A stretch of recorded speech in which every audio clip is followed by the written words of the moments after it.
Bryce, what's going on, my man? What's up, brother? How are you? I'm doing good, doing good. Trace will be on in just a second.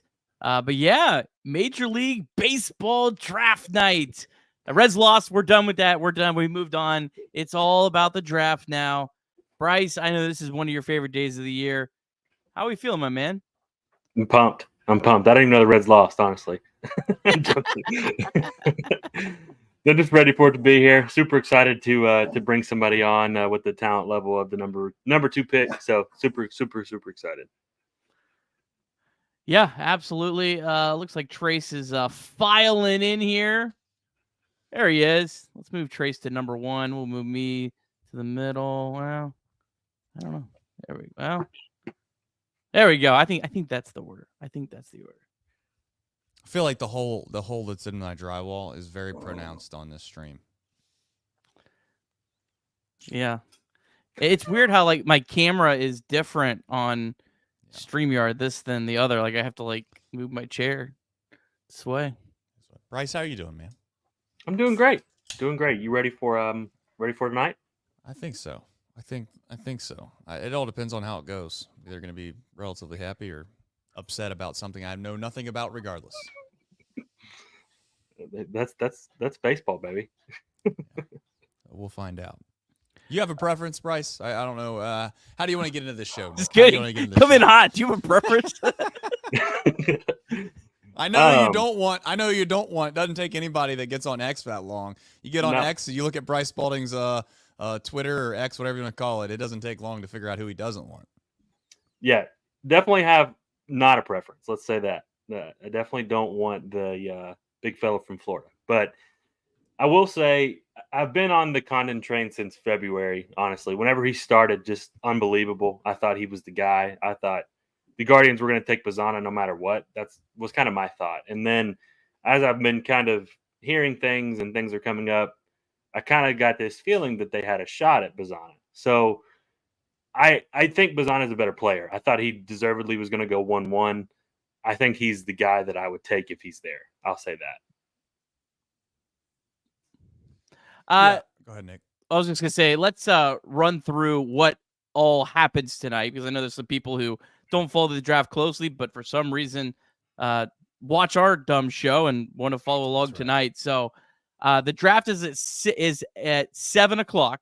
That's when it officially starts. They're going to start pre-coverage at 6 on the MLB network. I think it might also be on ESPN. I'm not 100%. I know last year they were simulcasting it similar like what the NFL does. The Reds have the number 2 pick. Reds won the draft lottery. Draft lottery started 2 seasons ago. Reds got screwed in year 1. Reds had the second worst record in baseball and got the 7th pick. And then this past year, the Reds had like the 10th worst record. I mean, obviously they were above 500 and they get the number 2 pick. So somehow it evened out. The Reds have 2 picks tonight, Bryce, right? They have the 2nd pick and then like 50 something. 51 and then 71 should be tonight too, I think. Oh, so they have 3 picks tonight. Okay. Yeah. All right. We're not staying through all 3 picks. We'll give some reaction after the Reds pick at number 2. Hang out however long that reaction needs to be and call it a night. So, yeah, just thought we should give you an idea of what's all going on tonight. All right, so a couple things here. Pronunciations, for whatever reason, is something I'm very, very concerned about. Bazzana and Condon, right? Condon. Yep. Bingo. Not Condon. Yeah, it's going to be – listen, I used to say, and I know I said this on our show previously, and I don't mean to, when you do, like I said before, I think that there are times where when you do a show every single day, in essence, you're always concerned about saying the same thing over and over again. At least it feels like that. But I think it's important to reiterate the idea that I for the longest time thought the MLB draft. I remember back in my high school days where the draft was like 40 rounds long, and in fact, the draft I think at one point was as long as teams wanted to draft, they would just continue to draft it. It'd be 50 rounds, it could be 44 rounds. It's like it didn't matter. It's just like, do you guys still want to pick? Yeah, we still want to pick some guys. All right, we'll keep picking guys. And then it got down to the end, and it turned into we're gonna draft this VP of the front office cousin and this, that, and next. And I used to always think that was really goofy and weird. And then now it is not that. And I don't know how. I know, Nick, maybe you don't feel kind of as inclined with the draft as you do other things, but Bryce, you obviously kind of pay attention to this stuff. It's changed so dramatically since I guess we were in school to now, as to where college baseball has been probably the biggest benefactor of the MLB draft shortening, because beforehand you used to have the opportunity to quite frankly get drafted in later rounds in high school, still get a pretty good slot or a signing bonus, and then just decide, you know what, I don't feel like going to school. But now with the resources, the NIL money that gets pumped into some of these college baseball programs, it's almost, I don't want to say better, but it's a greater opportunity to go to college, develop, and also get paid. Because as a reminder to folks that might not pay attention to this, if you entered college baseball, NCAA obviously, you didn't get the option to leave. You had to basically stay, similar to the NFL draft. You had to stay until you were basically draft eligible, which is 3 years in college, or when you turned, I think it was like 3 years out of being 18. And so basically like age 20 plus.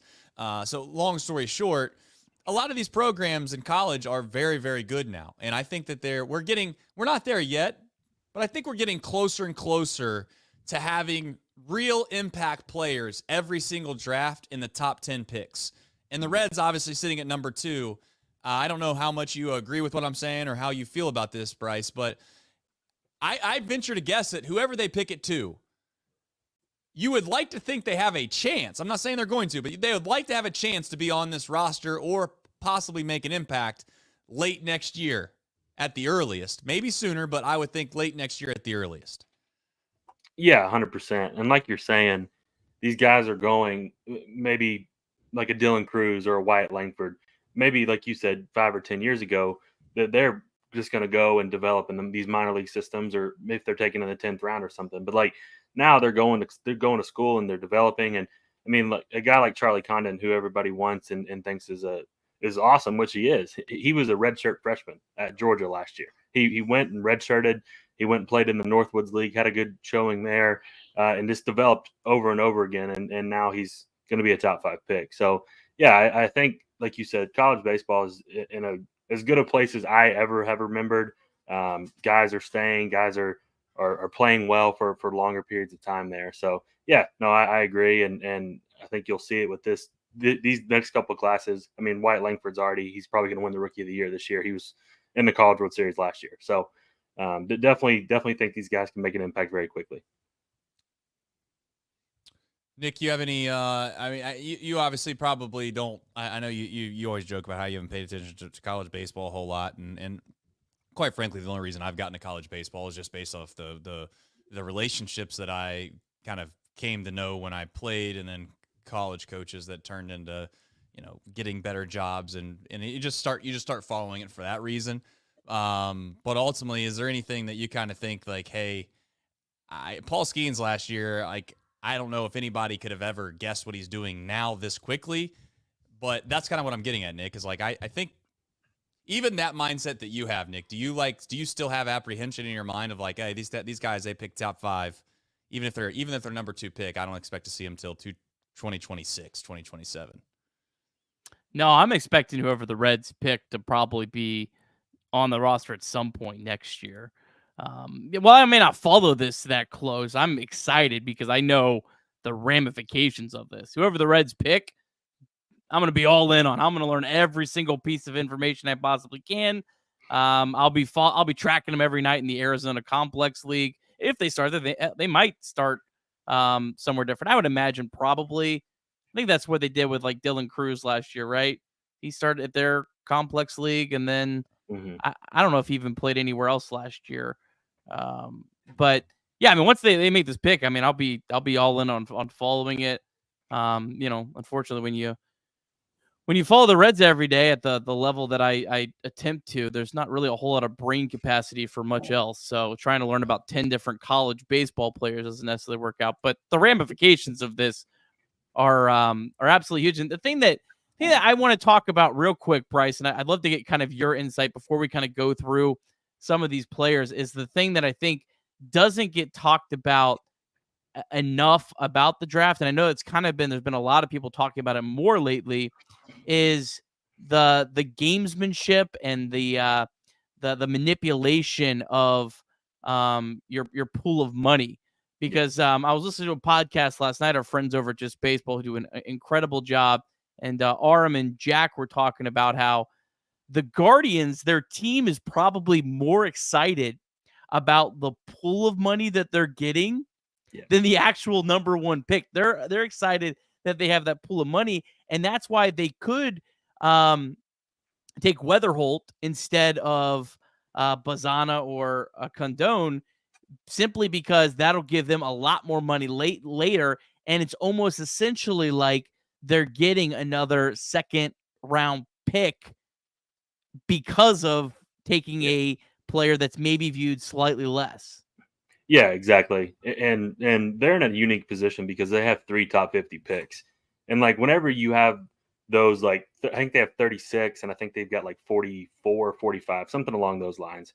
And whenever you do that, you do something what these teams call buying down high school players. So like these guys that maybe they have a set number in mind. Maybe it's $2 million, whatever. PJ Morlando is an example. I think the Guardians are going to take him at 36 if they go JJ Weatherholt. So PJ Morlando is for say he has the same agency as Weatherholt. So all these teams, all these people have conversations beforehand about the numbers that they want, right, especially these high school kids. So they're saying, okay, you're going to give JJ Weatherholt 8.5, and then you're going to come and give PJ Morlando 2.5, and you're going to get 2 top 20 talents for the price of one, pretty much. And like I think the slot value for pick one's like 10.5, something along those lines. So they're still technically under slot when they're doing those things, and they're saving money. And like you said, they're probably going to buy another high school kid down, or maybe a college kid that they feel maybe is overpricing himself a little bit, 246 or 47. And I think it's a good strategy. If they view JJ Weatherholt and Travis Bazzana in a similar tier, if you're getting a similar tier player at 1-1, and then you're deepening your draft more and more, I think it's a pretty good strategy, especially for a team like the Guardians, who have a pretty good system in place right now. And they're not really one piece away, I guess you could say. They're obviously one of the best teams in the American League, all that good stuff there. So they're the wild card tonight. I know the number one pick always is the wild card because they've got the most bonus pool, so on and so forth there. But I don't think anybody really truly knows what they're going to do right now. Yeah, I mean, the other thing I was going to add too, like the point that Bryce was making about the high school kid, more times than not. I mean, the high school kid without question has the most leverage, and that might seem like such not an obvious thing, but let's face it, like a lot of these like Condon or Bazzana, I mean, like there's not really a whole lot of other options that they have as to what they can go and do next. You know, certainly there could be the whole situation of like the Eli Manning type thing where it's like, well, I'm just not going to play baseball, I guess. Like, that's fine. You just waste a draft pick. And that actually happened not that long ago with the kid out of Vanderbilt. I can't remember his name off the top of my head. The big pitcher from Vanderbilt, Bryce, you might remember him. He got drafted by the Mets, and they never actually came up with the solution. Just ended up, kind of wasting a whole year and a draft pick, quite frankly.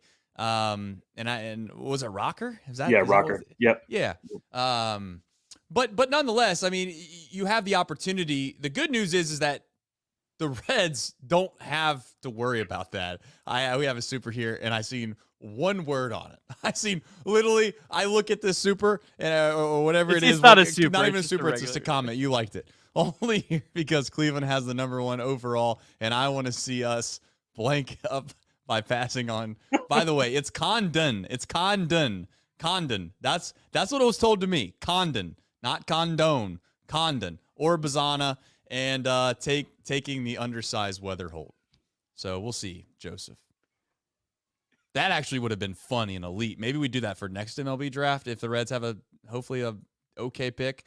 By the draft standards, by the way. I hope they don't have a bad season so they get it.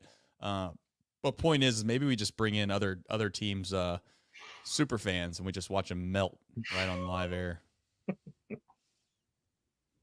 Kinda, baby. We did get one.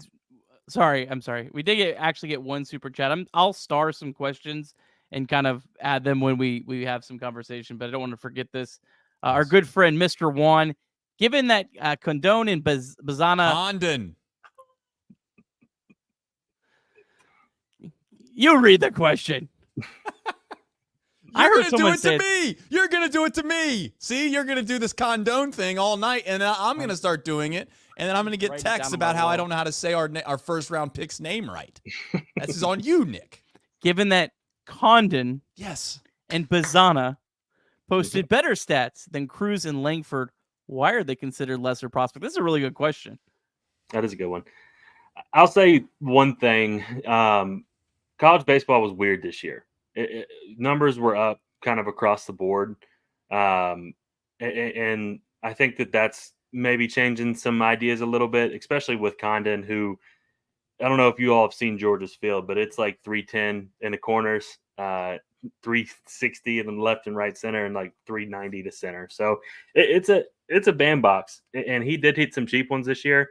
He hit a cheap one in the Super Regional that was like, I'm not even joking, like probably 300 feet down the right field line. So I think that's got something to do with it, but I don't think they're that far off. Like I think Cruz and Langford were like that 60 to 65 future value tier, and I think Condon and Bazzana are right there at 60, 65 as well. So yeah, I think I don't think they're that far off in general though. Nick, I'm just loving the fact that you're giggling at every one of these comments that you're putting up here. What is this? That's my favorite one. I don't know either. I don't know what it is.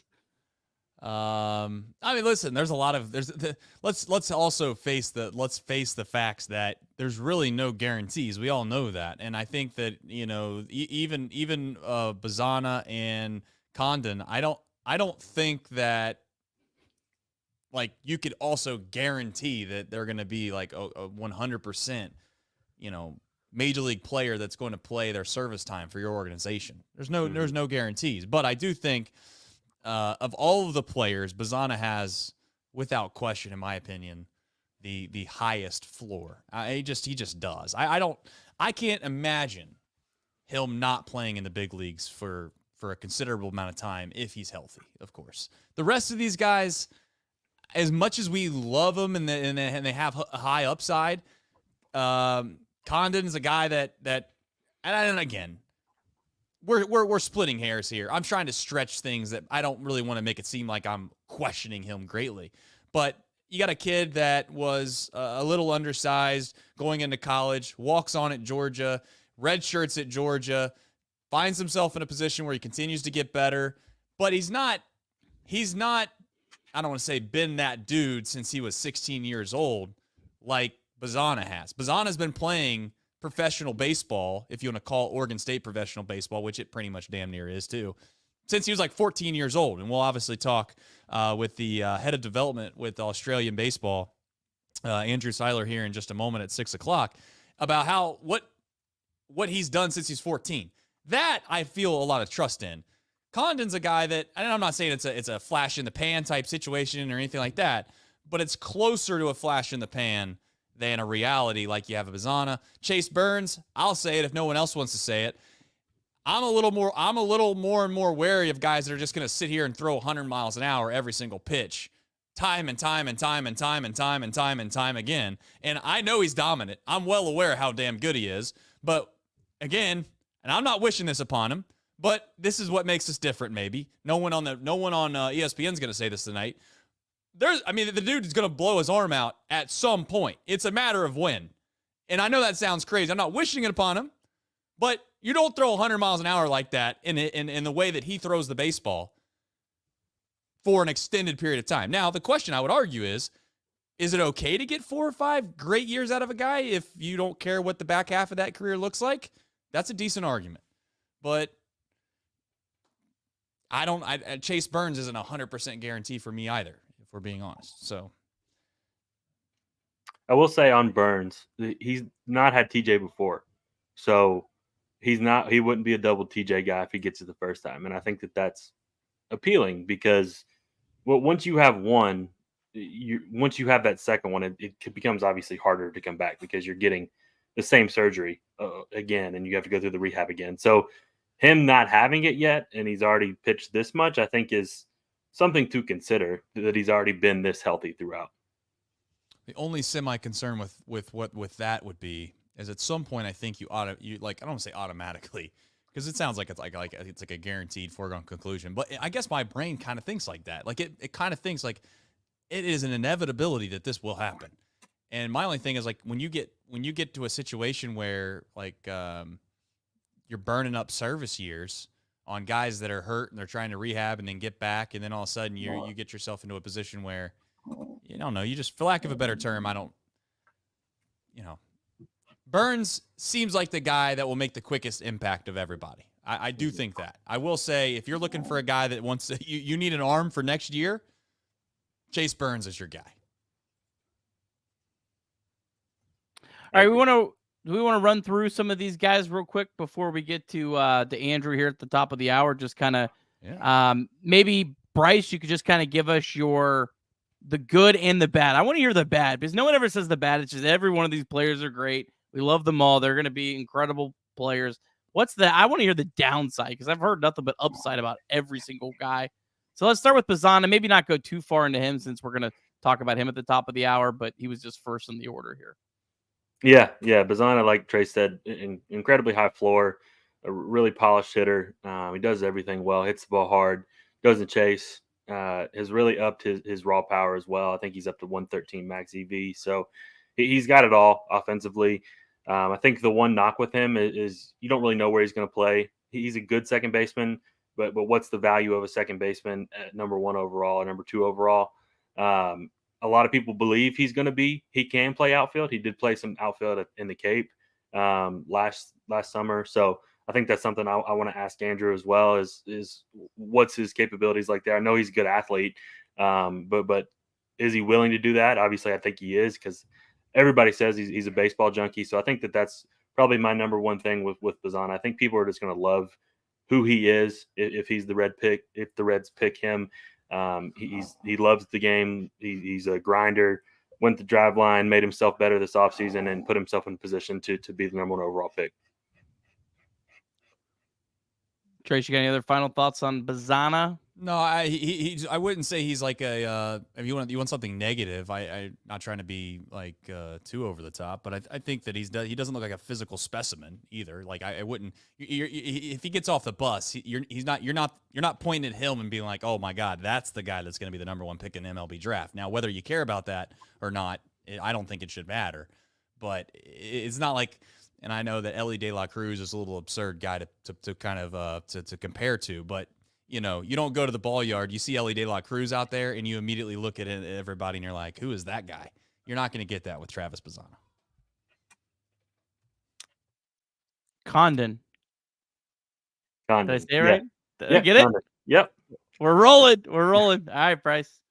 Yeah, I mean, just look at the numbers. 1565 OPS in the SEC. Had a higher OPS last year than Dylan Cruz and Wyatt Langford. I think that's kind of glossed over a little bit.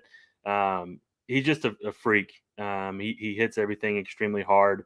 118, 119 max exit velocities. Just ridiculous barrel control for a guy that's 6'6", 240. I think the one concern with him is how does it translate to wood? He hasn't had a lot of success with a wood bat before.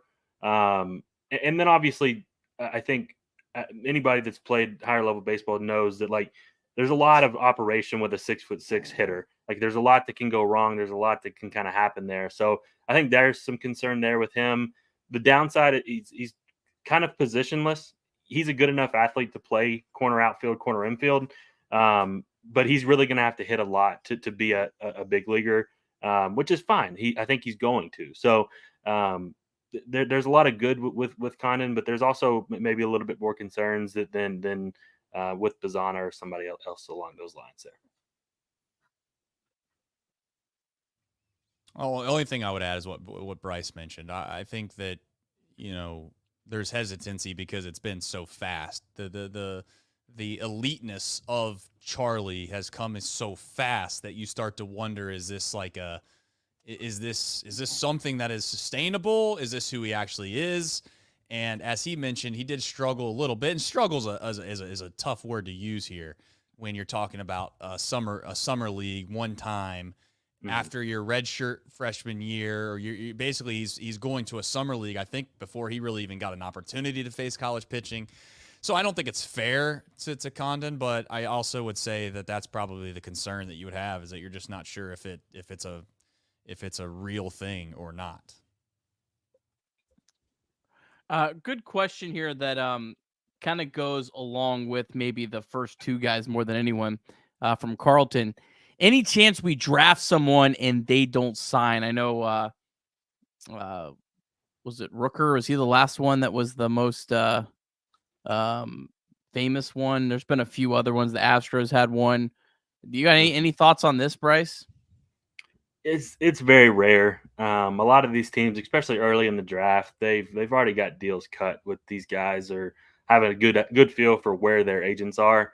I don't, especially for a team like the Reds, who just have so much riding on the draft year in and year out. I don't think that they would take that big of a risk early in the draft to where they didn't know they were going to be able to sign somebody. I'll say that. Very good. That's not happening with number 2, by the way. Like that this deal's already been done, in my opinion, based off the conversations that have been had with the agencies and whoever the player is. The Reds already know the number that they need to get to. They're not going to draft a guy that they don't think they could get the number to. The only thing that I would say that could rear its head with this whole situation really quickly, Nick, would be Bazzana, and I think it just comes down to how much is he asking for from a signing bonus standpoint, and whether or not the Reds are wanting to do that. And I think it's worth it to get arguably the 1-1 guy that's been the 1-1 guy for a very long time. I think it's worth it. Take your chance, spend the money. But maybe the Guardians will think otherwise, but I don't know. We'll find out if Bazzana's available or not. But he's the only guy, in my opinion, that you could argue would maybe be the most difficult to figure a deal out for. Mm-hmm. Let's get into JJ Weatherholt, the guy that I don't know, Bryce, if it's just people wanting smoke to be there, or if there is a lot of smoke, but it feels like there's definitely been that this week. I know this has happened before, where players they think someone's for sure the number 1, and then there's like all the speculation all week, and then it ends up being the guy that everyone thought all along. It doesn't sound like there's any way the Reds will take JJ Weatherholt. And I guess maybe my number 1 question is, if the Guardians take number 1, or if they're considering him a number 1, why would the Reds not? Yeah, I think it's that tier conversation with Bazzana and Weatherholt. Like, if they think that Weatherholt and Bazzana are a similar tier, and they can get Weatherholt for $1 million less, that's a big deal for them in their draft pool area there. So, like, if they want that prototype of player, that the good hit tool, maybe some fringy type power, but a good defender, JJ Weatherholt can play shortstop too. That's what this draft lacks.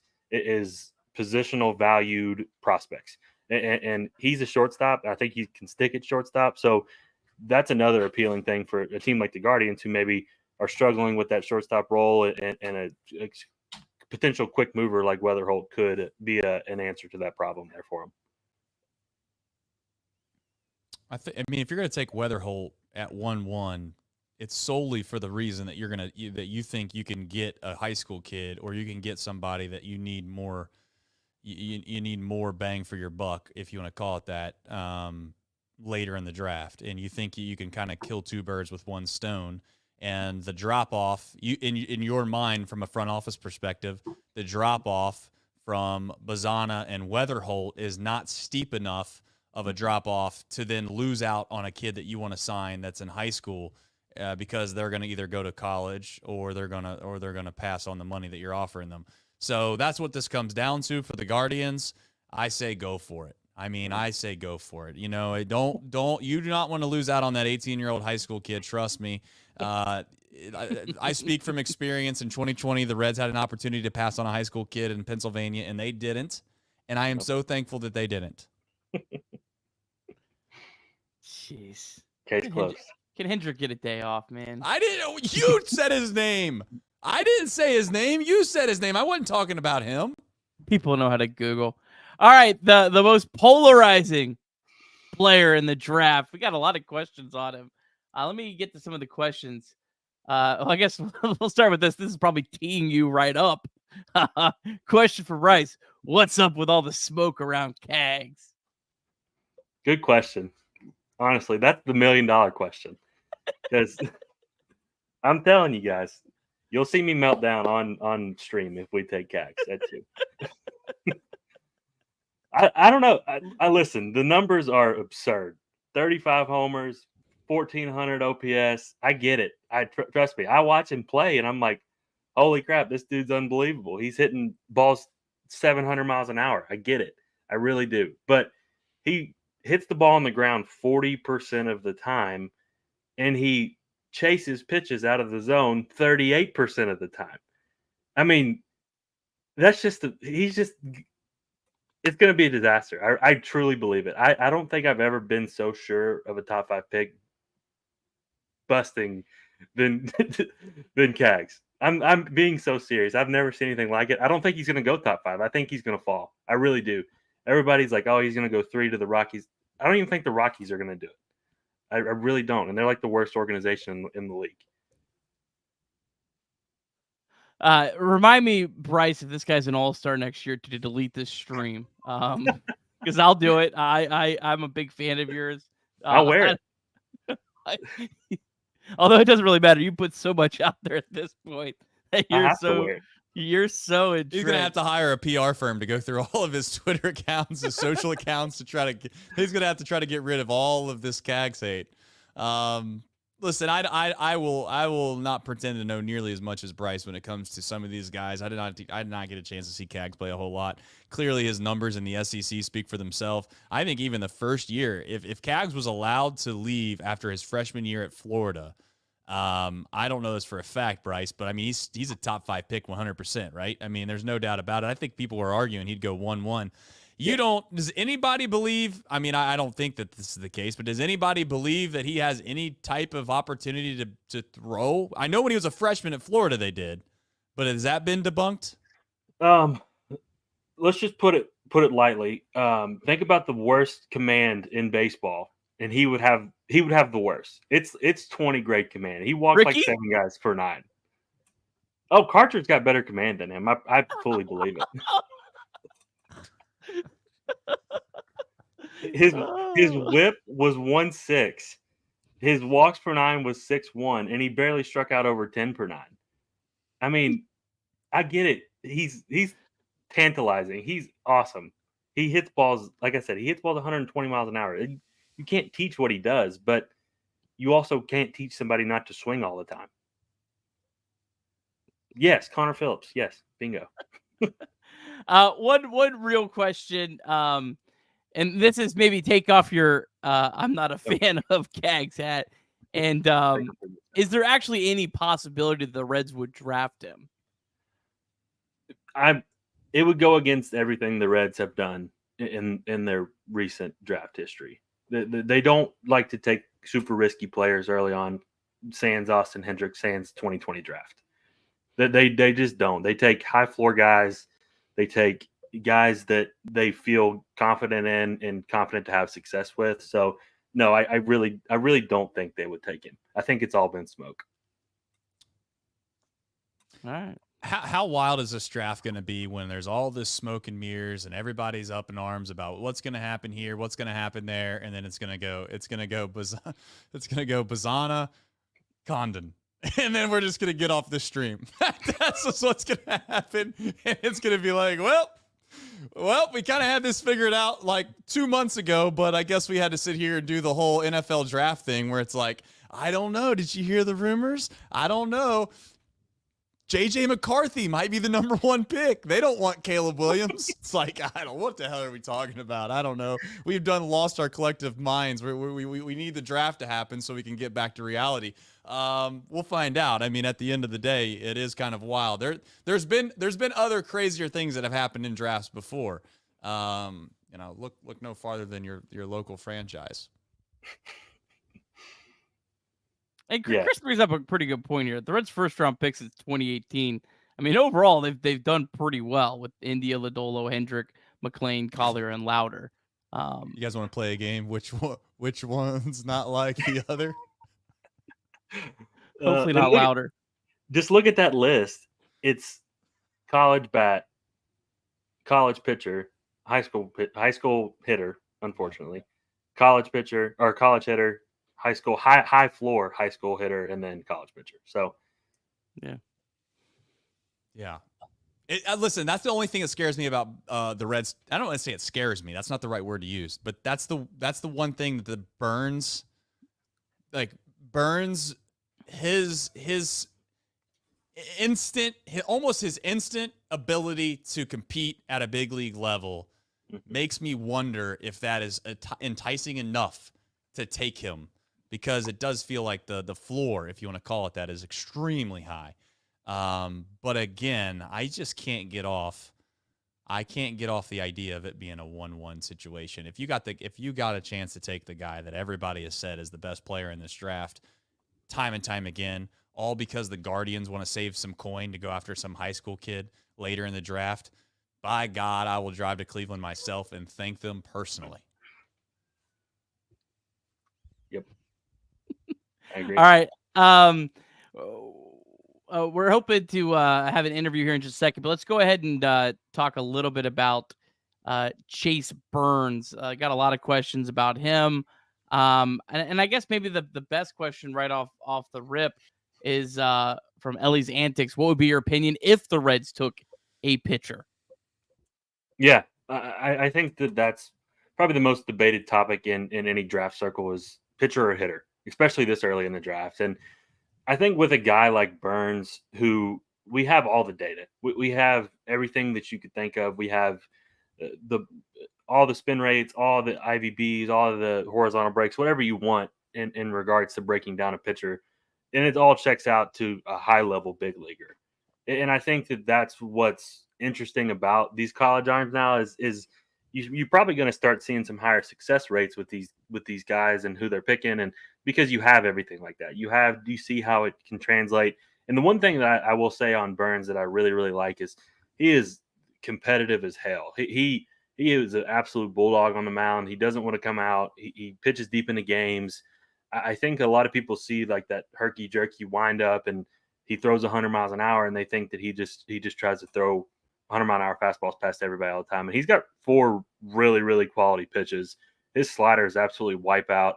And he only walked 30 guys and a lot. I think it was close to 100 innings this year. So, and obviously struck out almost 2 batters per 9. So, 2 batters per inning. So it's absurd. He's obviously, I think the one downside with Burns obviously is he's a pitcher. And I think that anytime you're drafting that high, you have to consider that there's always going to be the risk of injury. There's always going to be the risk that things don't translate as well, whatever that may be. So, Bryce, is there anything to this? Obviously, it's harder for the Reds to attract free agent pitchers to come to Great American Ballpark. It's a lot easier to attract hitters, even, hitters looking for a bounce back, something like that. Do you think there's anything in play with the Reds, and maybe not this year, but just in general, that a pitcher is more valuable to the Reds? Obviously, it's more valuable to the Rockies. I think that's no debate. Do you think there's something with that? Yeah, I think so. And I think that's why you maybe seen the Reds take some chances on some arms here in the last couple of years, especially Louder, who they took 7 last year. So I definitely think there's something to that. And I mean, you don't want to do it. You don't ever want to draft for need, but you look at, unfortunately, what Connor Phillips has done, what Chase Petty's done. I mean, even Louder has struggled a little bit as well. So it definitely is interesting to consider, but you never want to like panic draft. I think that's the worst thing you could ever do, especially in baseball. You just want to take the best player available. And if they feel like Chase Burns is the best player available, then take him. It's a fair point. I mean, we've talked about that time and time again, and there's no doubt that I think that there's definitely a little recency bias of watching this team on a daily basis that just makes me want to get a hitter. I mean, I don't think that's the right way to go about it, but I would also say that you talk to a lot of draft experts, whatever that means. Many of them have 2 hitters, 1-2. It's a clear cut 1-2, and then from there, take your pick of the litter as far as who you think is best. Obviously, Spalding doesn't think Kaggs deserves to be on the list, and some people might think that Chase Burns is one of the top two players. Period, best player available. But when you watch this team every single day, it just feels like you just spent two high capital draft picks. You just spent two high capital draft picks with Rhett Lauder and then Ty Floyd as well. People are going to forget Ty Floyd too. It's not like they just went one arm and then they took a hitter. They took two arms last year. You jump into a situation this year where you take another arm. And again, I'm going to tell you right now, you think he's going to get upset about Kaggs getting drafted by the Reds? I'm going to get upset. If we don't go after Bazzana, if he's sitting there at 2, I will walk off this stream, and there's a chance I don't do a show for a week on Chatterbox Reds. I mean, I'm just being honest, because you can't do that. You just can't do it. Well, Trey, speaking of Bazzana, we have Andrew Riddle joining us on the show. How we doing, guys? How are we tonight? We're doing great. I knew you were going to come in with a blazing great accent, and you delivered. You couldn't have delivered any better. In fact, I was telling Nick, I got up this morning, I seen the email, and the first thing I seen was "no problem, mate." And I thought, you know what, this is going to be a pretty good day. So yeah, that's absolutely anytime. I spent about 7 or 8 years in the US, but obviously back at home now. So slowly working to get my accent back after I lost it a little bit from being over there. So I'm trying to get it back at the moment. Fair enough. All right. Well, there's a mutual connection. Obviously, both of us have. Coach Denneman was fortunate enough to reach out to you. Just a quick little rundown on yourself. You had the opportunity to be involved in baseball over in Australia. Not really I don't want to say the sport of choice. I think in your mind, you'd like it to be the sport of choice, but it's just not, quite frankly. It's not the most popular sport. I guess in a quick little rundown, how'd you get involved in this? And then really, when was your first introduction to what would end up being possibly the number 1 draft pick in Travis Bazzana? Yeah, absolutely. I just grew up like a lot of Australians do. My dad played, my granddad played and everything when I was growing up. So kind of filtered into the sport as a lot of the guys do at the moment. We'd obviously love to get the other athletes that are playing cricket and things like that, but we're slowly getting across there and building the sport. So I came across and went to college like a lot of our guys are at the moment, like Travis is. And then I was lucky enough to obviously meet Trav on an MLB international trip that MLB runs. They bring across 30 of the best prospects when they're 15, 16 years old. So that was the first introduction that really got to know Travis, get to start being around him a little bit and seeing the kind of player, just person he is, to be honest with you. And then from there, just followed his journey, stayed pretty close with him throughout his college years and go back and forth, obviously, via messages a lot and things like that at the moment. He's obviously our biggest driving force for the Under-23 World Cup, which is later this year. So whichever team drafts him and obviously gives him a stack of cash, trying to get him for the Under-23 World Cup may not be a realistic option, but maybe Premier 12s and World Baseball Classics and things like that is more our go from where we're going to be able to get him. You never know. Bryce, you have anything that you want to kind of start off asking some baseball questions here? Yeah, of course. Obviously, watched a lot of Travis and awesome player. Seems like a great dude. I guess, what are some things that you can kind of dive into? I think the one thing that everybody says about him is he's just a baseball junkie, loves the game, eats, breathes, sleeps it. What are some things you can kind of tell us about his, I guess, that side of things there? Yeah, I think obviously in an imperfect sport where you're going to fail more than you're going to succeed, it's probably just a relentless pursuit of perfection, I think, is what Travis has always been. He's always trying to be the guy that succeeds and is able to perfect a sport that, to be honest, nobody's ever going to do. So he's always going to be chasing that. And I think you've seen that in his progression from winning West Coast MVP in the Summer League before he was even a freshman to winning the Cape MVP a couple of years later. I think he's just been able to go from strength to strength and really build his game. I spent a summer with him after his sophomore season at Driveline up in Seattle, and he was working out every day up there. I spent a week with him and just got to see him go to work for a week. And it was a 9 to 5 in the facility, video work, cage, weight room, back to the hitting side of things. It's just an intensity that not a lot of kids, I think, that age really had. And we still got to see it, obviously, as a 15 and 16-year-old. he played as a 17-year-old in the Australian Baseball League up against low A through to triple A guys that come down here in the off season. So he's been around high-level guys. He's been around pros his whole life, ever since he was 17 years old. So to see him have the success that he's having at the moment isn't really a surprise to some of us. But I think to be able to see him on now and international stage and really get the credit he deserves over in the US, I think is great. All right, so you obviously have maybe better perspective on what this could mean internationally. Not that this is that big of a decision by any franchise. They want the best player available. They want the guy that's going to help them win on the field. But from, I guess, from more of a fan perspective, you've seen what Shohei Ohtani has done for the game in regards to kind of internationally bringing in a whole nother country. Certainly where he's from, the baseball's already kind of been a little bit more normalized. But do you think having a guy go 1-1 or 1-2 in a situation like we're hoping for, no offense to Australia, I know that 1-1's probably much cooler to say, but 1-2 is what we're hoping for on this show. Do you think that it will have a huge ripple effect, and do you think that there will be a ton of Guardians fans or Reds fans, or it shouldn't go any farther than that, but I guess Rockies fans or whoever it is, if they decide to take Bazzana?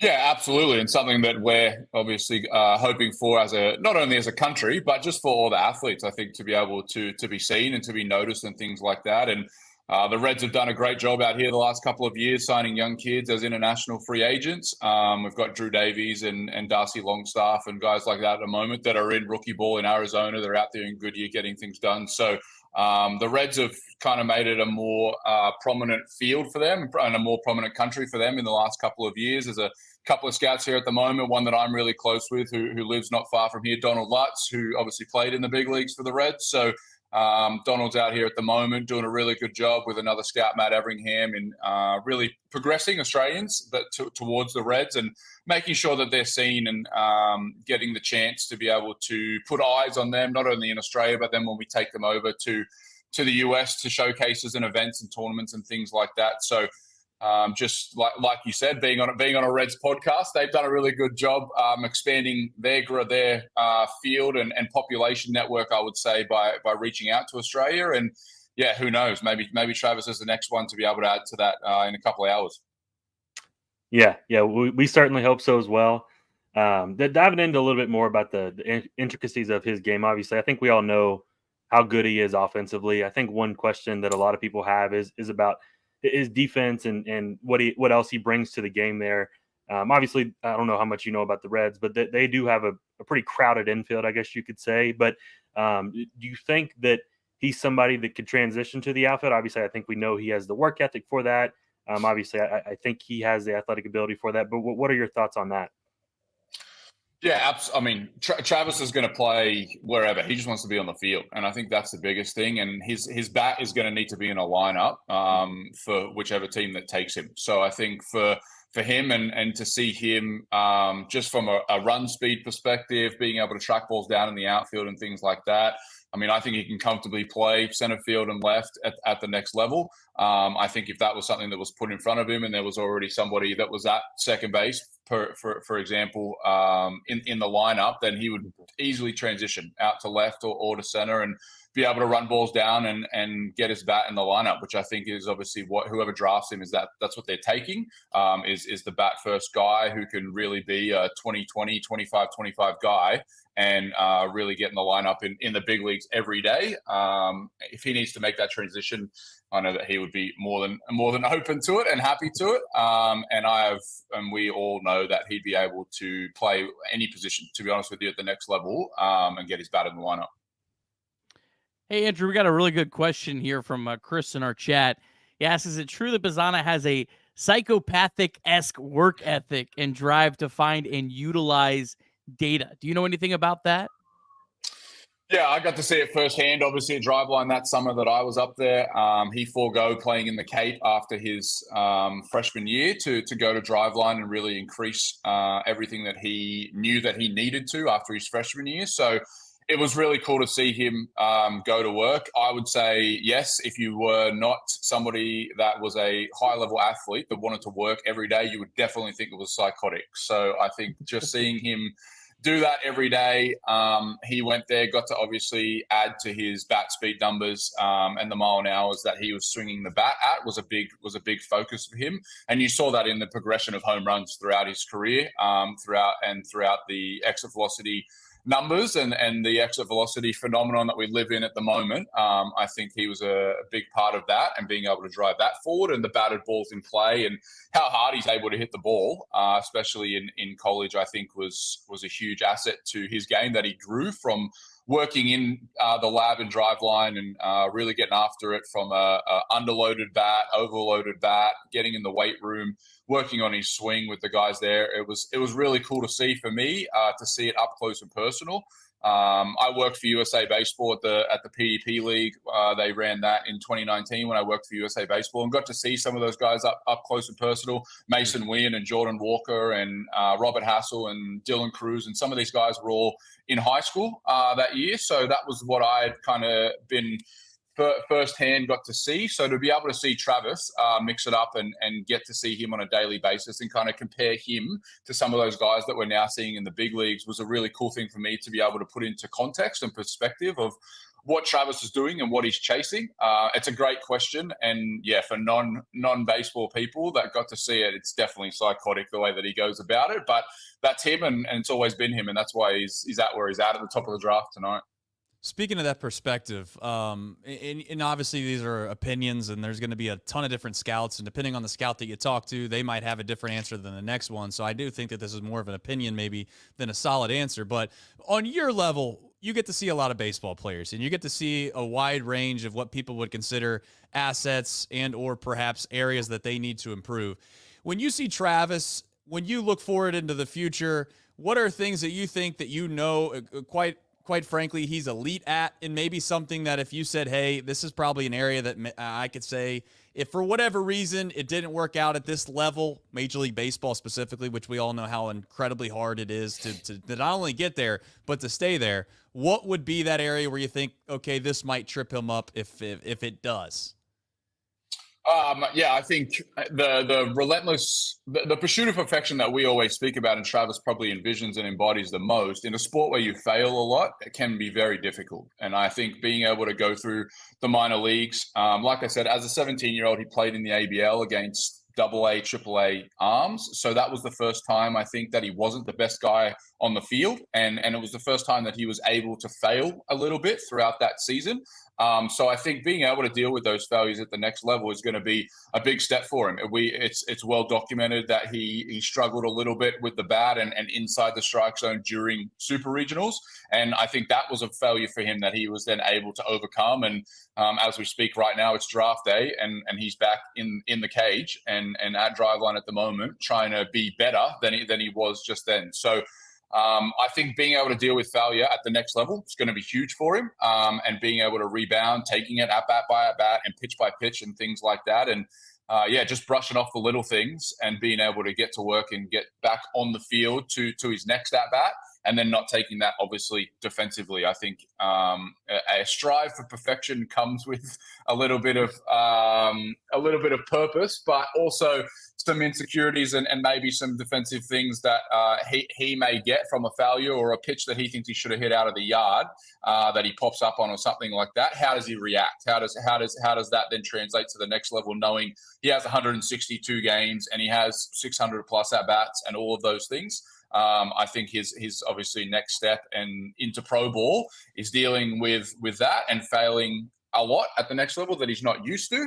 And then also we're really looking forward to seeing him get a wood bat back in his hand. A lot of guys over there haven't seen it yet, and we obviously saw it as a youngster. So I think there's obviously also the perspective of going metal bat versus wood bat, and a lot of guys being able to foresee success or failure is obviously something really difficult in the sport. And we were lucky enough to see him obviously really dominate with a wood bat from a young age. So we're actually we're looking forward to seeing him get a wood bat back in his hand and get into the minor leagues and really start to get after it.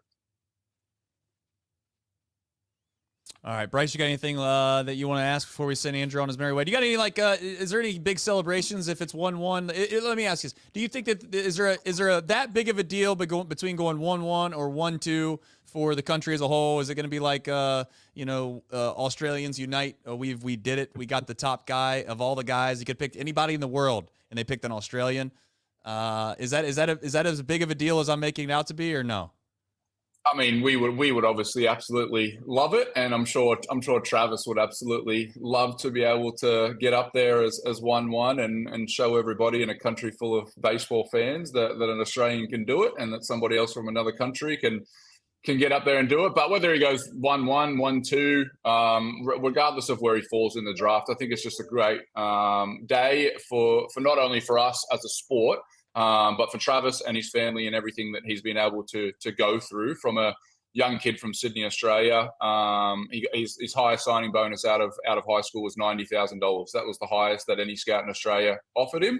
And today he's going to become obviously a multimillionaire and the face of a franchise, hopefully, after he gets drafted. So there's a draft party at the moment down at his junior club in Sydney. They've been going since 7 a.m. this morning, getting ready for the draft. So there's little things like that all across the country at the moment that are ongoing that, regardless of where he gets drafted, is going to be huge for us and huge for the growth and development of the sport globally and internationally.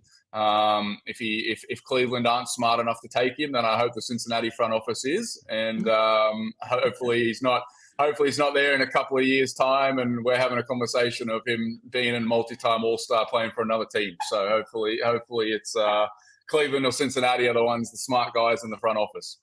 Well, I think you let Travis know that he deserves a lot of money, and if you ask for enough money, eventually Cleveland's going to think they need that slot money for some high school kid. So that's what we need. You we'll just keep pumping that signing bonus up higher and higher and higher and higher and higher until Cleveland passes, and then as soon as they pass, just call the Reds. And I can't guarantee they'll figure it out, but I'm hoping they do.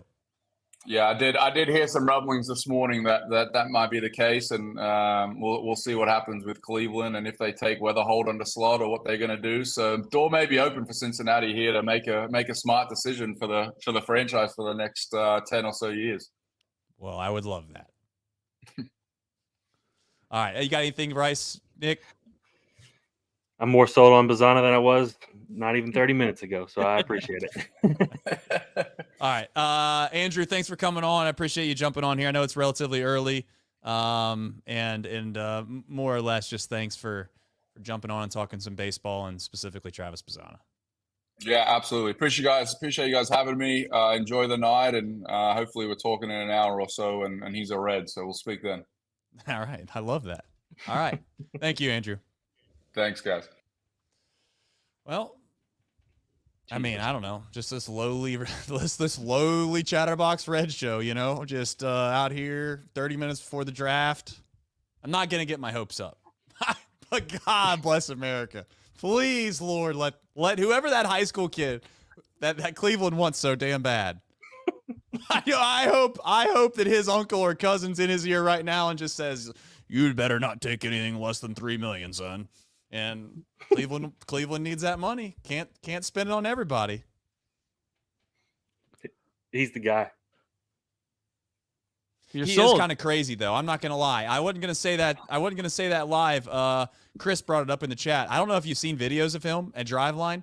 He's kind of. I don't know if you guys are golf guys at all. Chat. Somebody in the golf community will know what I'm talking about. Like, this guy's like Bryson DeChambeau-ish. He's got a little Bryson DeChambeau in him. Like, kind of like he's got sensors all over his body. He's at Driveline. He's trying to figure out, why this makes him a better hitter versus that guy. I mean, listen, Bryson was made fun of for a long time because how he was this weird guy that loved analytics and loved math and science and data. And then all of a sudden, he started becoming the best player in the world, wins the U.S. Open, and now he looks like the world's biggest genius. So I don't know if Bazzana is the next baseball version of Bryson DeChambeau. For his sake, I think he should hope that he is, but we shall find out. I mean, listen, you never know until you find out, but like I said before, he seems like the lowest risk player of the draft by relatively a good margin. Yeah. No doubt. What do you think the difference of signability between Bazzana and Condon are?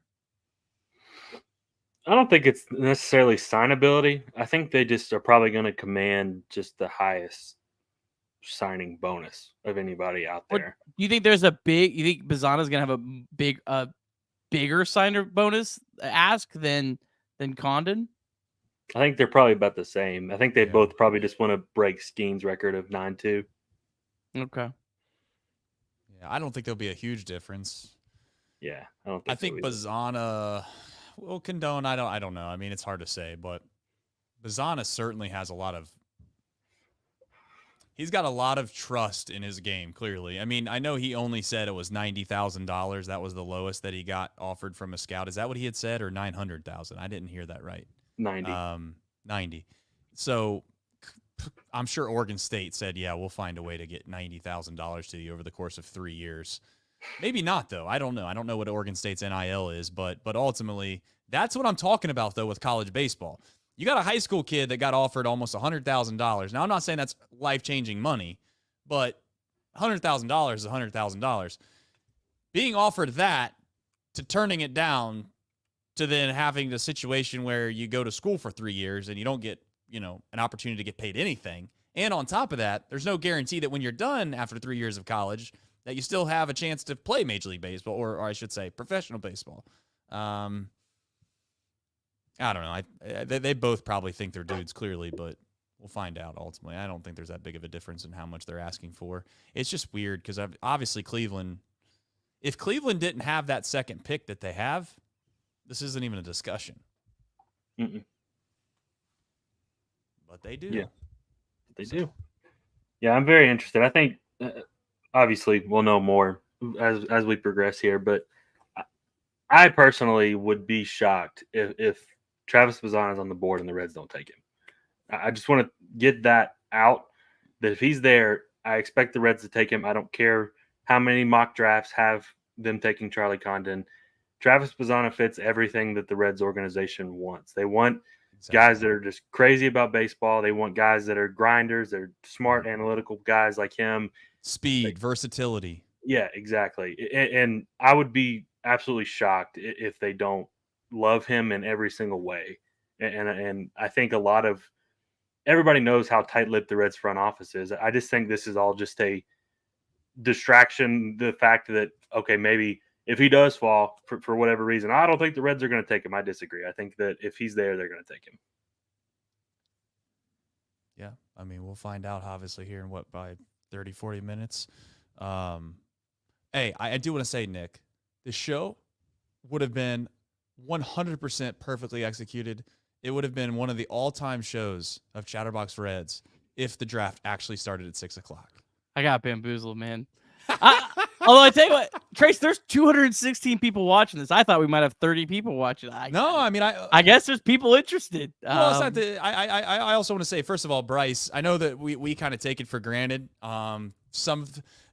I say me, I shouldn't speak for everybody. I take it for granted that Bryce is just kind of like somebody I follow, have met. I don't, it's like, I almost like he's like a buddy of mine that I kind of get, like I just check in on. Bryce is, and I know you're right here. I'm saying this to your face. Like he's incredibly knowledgeable about a lot of this stuff and the Reds in general, but just the amount of baseball that you have to consume to be as knowledgeable about Bryce is absurd. Number one. Number two is that I don't know, if there's ever been a situation where the Reds in the modern era have had such a unique opportunity that sits in front of them. And maybe we're overblowing it because we're trying to, convince ourselves of that. But I genuinely believe that. I mean, if Cleveland would have come out and said that we're taking Travis Bazzana 100%, it's a done deal, no questions asked, this show's nowhere near as interesting, because at that point now we're talking about a relatively risky big bat in the outfield, or do you take Chase Burns? That's what we're talking about. But now we have a chance to take a guy that I know no one really knows about yet, but I'm telling you, this Bazzana guy, you watch him play, and he is just a legit dirtbag. He's a gamer, dude. Like, I don't know how you wouldn't draft him. And I'm not trying to overblow this, but I don't know how you wouldn't draft him. I guess it's because you want another, like, I guess you want a high school kid, which might be great too. But I mean, go ahead, man. That's the weird part to me about the Cleveland thing is it seems like he fits everything they want too, because they like to play a similar style. They run, they want versatile guys. They obviously, and it feels like he fits everything that they want to do as an organization. So if they pass on him, I'd be shocked, but I would be very, very happy.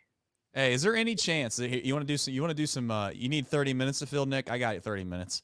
Do you think there's any chance that the Reds, this is the same organization, by the way, I might add, that just put Carson Spires on the 15-day IL? I don't know. You just saying. I mean, could have been a situation where you just needed to keep him on the payroll and you wanted to do him good justice, but you also needed to get a reliever up there to help out during that time frame. Is there any chance this organization could have made a phone call to their friends up north and just said, "Hey, what do you want at the deadline? What do you want at the deadline?" And you tell me, you want Fernando Cruz? I'll give you Fernando Cruz. You want you who do you need? Do you want I don't know, maybe Justin Wilson? Do you need Montas? What do you want at the deadline to not pick Bazzana at number 1? I know that's illegal, but I don't give a damn. I'm just saying, do you think that that's possible? I don't think so. I don't think there's, from everything I've read and heard, it doesn't sound like there's enough of a gap, at least in the way most people are evaluating these guys, to really put up too big of a deal one way or the other. But one thing that is interesting, I got plenty of stuff to fill 30 minutes. We haven't even asked Bryce any minor league questions. This guy is a wealth of minor league knowledge, so we can fill 30 minutes. Don't worry about that. I got a backup plan to the backup plan to the back. I had a backup plan just in case our guests didn't show up. I had a list of stuff. We're okay. We'll be okay. He was great, by the way. Fantastic. Awesome. That was just so cool. I mean, like 30 minutes before the draft, we got the guy that's like one of the head honchos of Australian baseball. What a world. But it is interesting. Where the Reds are at right now, you would kind of mention this, Trace, but like when the Reds had the number 2 pick of Senzel and Green, like the organization was in a full-scale rebuild, right? Mm-hmm. The Reds are coming off a winning season last year. Obviously, the season hasn't gone to plan yet, but the Reds are still 3 games out of a playoff spot.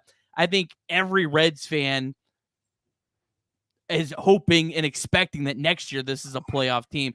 Like, it's so much different because of the lottery than like any other time the Reds have been at the top of the draft board, which I think adds to the excitement level of this draft. And it's also the fact that you're looking at college players as well. Like, all those things like coupled together makes this more exciting than really maybe any other year, for me at least. Yeah, exactly. Because you're adding a guy that I think we all think is going to be here in 2025 to an already established young core of guys that you think and you hope that you can succeed with, especially offensively. Yeah, let's also be very clear in that there's a chance that we're disappointed tonight in some capacity. Let's just say that the Guardians do take Bazzana. There's a chance that Charlie Condon, see, you almost got me. There's a chance that Charlie Condon ends up being like a 10-year All-Star, wins an MVP, and you just don't know. I mean, so I don't want to get too. The only way that I walk out of here is if Bazzana's available and they decide they want to take an underslot guy. I legitimately will be pissed, royally pissed. Now, I don't think that'll happen,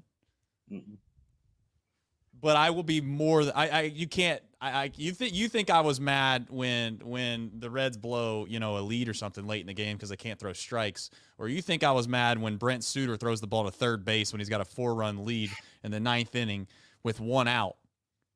I'm going to be a little more upset about that than this. And I also want to put to bed the whole thing. I did, there's times on X, Nick, where I put something out and I don't mean it to be like a big popular thing. And then I'm like, damn, like there's a lot of people that are looking at this and I didn't really think about that after I put it out.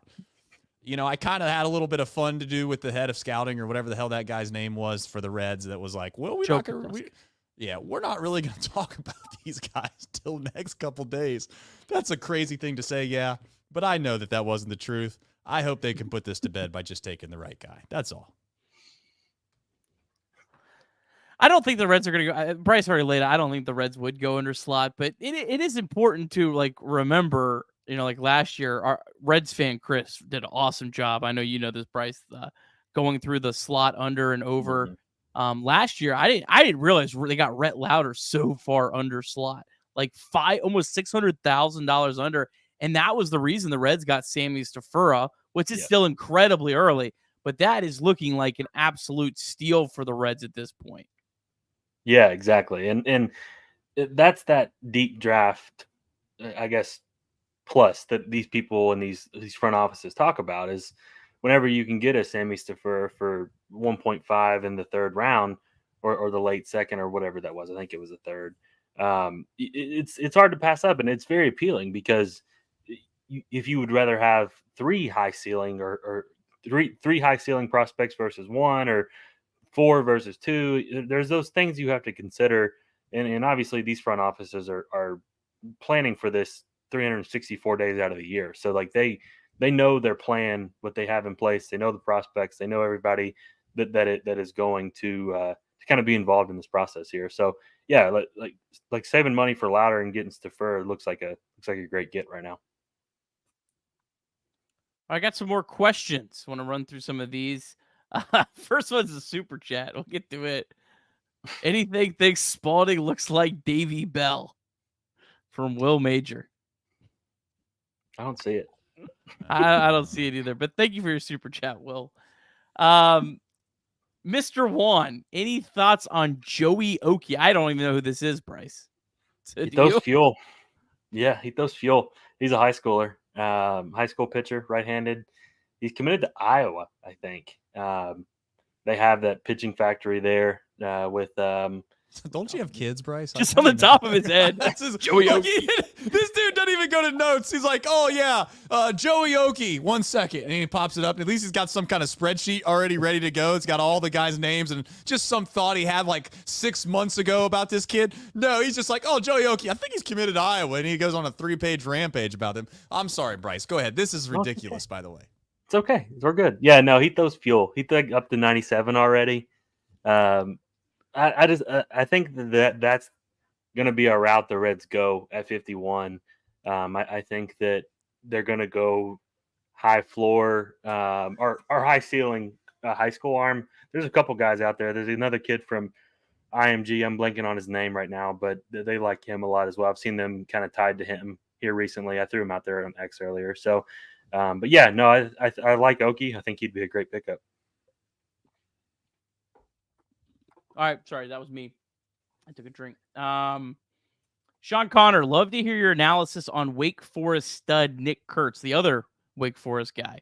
That he was at one point this season thought that he could be up a lot higher, right? And then he didn't finish the year strong. Yeah, I actually had Kurtz number 1 coming into the year in my ranking. So I love him. I think he's awesome. I still think he's awesome. He did struggle a little bit this year. I mean, if you call struggling like a 517 OBP, I guess we could call it that. But he did hit I think he hit like 317, 318. He's got such a great eye. He led the country in walks. Really, really quality hitter just overall. He kind of reminds you of a young Joey Votto, which you never want to throw that comp out there, but it does feel like that sort of hitter. I think so. He's going to make somebody extremely happy. Let's say that. I don't think he's liable of a top 5 pick just because he's a first baseman. If you just go and look at the first basemen drafted in the first round recently, it's really not great success rate. So he's probably the only reason he's not going to go top 5, but he's a really good hitter, really good defender at first as well. So we'll see on that. All right, some more good questions. This one's anyone that you think will be drafted higher than the projections. I'm going to throw out one, just like my guess. I could see someone going with Chase Burns. I guess like the Rockies going with him at 3. I think a lot of people haven't had him that high. That's maybe my only the thing that I think could be the biggest surprise, my 2-cent pick. Might just be because I've seen him play, and I watched an okay amount of college baseball. And if you watch college baseball from a national level, Tennessee's a team that you're going to watch. Christian Moore's a kid, infielder, very athletic, and I just think that he's a dude. And whether or not, I don't know how high he'll get picked, but I also think it's one of those things where, in a weird way, maybe it's just because, like I said, I've seen him, but in a weird way, there's there's some semblance of me that says, well, this is where like you can't trade your picks. Like that's one thing I don't know how many people understand. You just can't trade your picks. If you could trade your picks, then I would be more apt to being like, okay, what kind of deal could you make to trade down to get something else in return, where if you're going to pass on a Condon, I'm not passing on Bazzana, by the way. If Bazzana got picked, that's what I'm getting after. Mm-hmm. But if you had to have a pick between Condon and Chase Burns or whoever else, and someone really wants Condon, then it's like I'd be okay with sliding down and getting Christian Moore.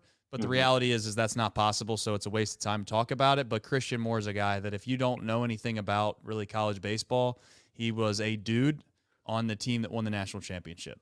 Simple as that. Yeah, no, I agree with that one. That's a good one.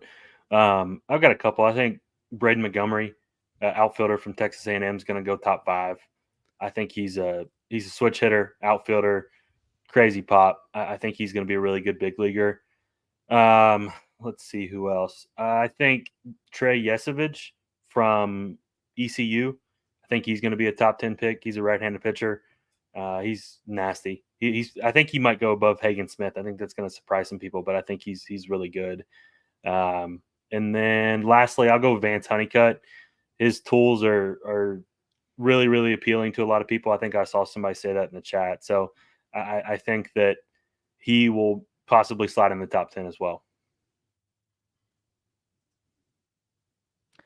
We kind of talked about this a little bit earlier, but Bryce, any chance the Reds take Weatherholt if Cleveland takes Bazzana? I don't think so. I think that he pigeonholes them a little too much in terms of like he's an infielder. They obviously have a glut of those, and I don't think they view him as high as some of the other guys. So, no, I don't think they would take Weatherholt. I think Weatherholt falls out of the top 8 if he doesn't go 1. Oh, wow. Yeah. Oh, okay. That's that would be a pretty interesting chain of events there.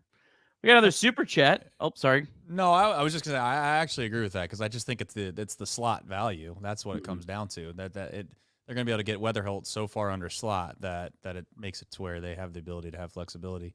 I had something to mention earlier and I forgot. So we'll move forward here from the old Flat Rock. Take it away, Nick. Bryce is a handsome Wade Boggs. That's the best compliment I've ever gotten. Yeah. Here's what I was gonna add with the Reds. I don't think that they don't take Condon because I know this sounds crazy, but in a weird way, and I'm not saying this is the right thing to do. But what I am saying is, if you've worked in corporate America or you know anything about the government and red tape and corporate America in general, the culture that exists there, normally you don't really want to go out on some crazy limb to do something that nobody else traditionally has ever done.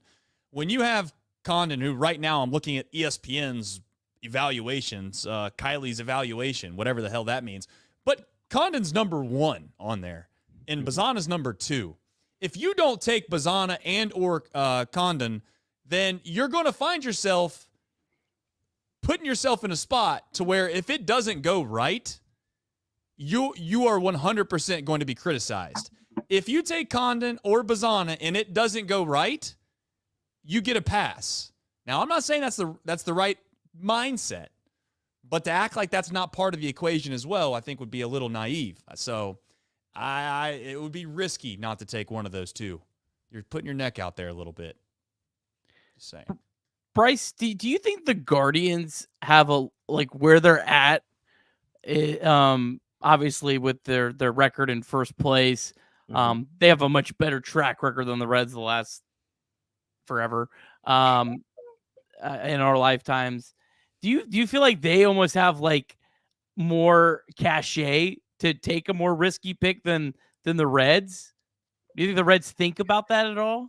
Yeah, of course. And I think that too, Cleveland's had a lot of success with high school kids too. And I think that they trust their internal scouting and development of these guys a little bit more than maybe the Reds do, where like Trace and we talked about it for the last hour plus. Like if they take Condon, they take Bazzana, like you're getting close to a finished product of a player and a hitter. Like there's not a whole lot of development that's going to be had for these guys they're going to go play AA, and they're probably going to tear it up. They're going to go to AAA for a cameo and probably tear it up, and then they're going to come to the big leagues, and they're going to be who they are more than likely. Same with Burns and same with these other guys. But like a guy like Weatherholt, he was the number one player coming into the year. And I think that Cleveland may be thinking, okay, if we can be smart about this and get a guy that was preseason number one and then get, like I said, another top 20 type player at 36, they're probably thinking that they can not cheat the system, but in a way utilize that bonus pool that they've got into thinking that they have a deeper draft than anybody by getting those two top 20 type players. They do. I don't think we have any other questions right now. Trace, I think we got through them all.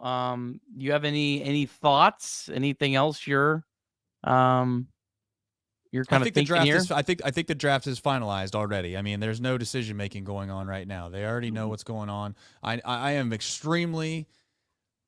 I don't want to get my hopes up because I think that it would just be setting myself up for failure.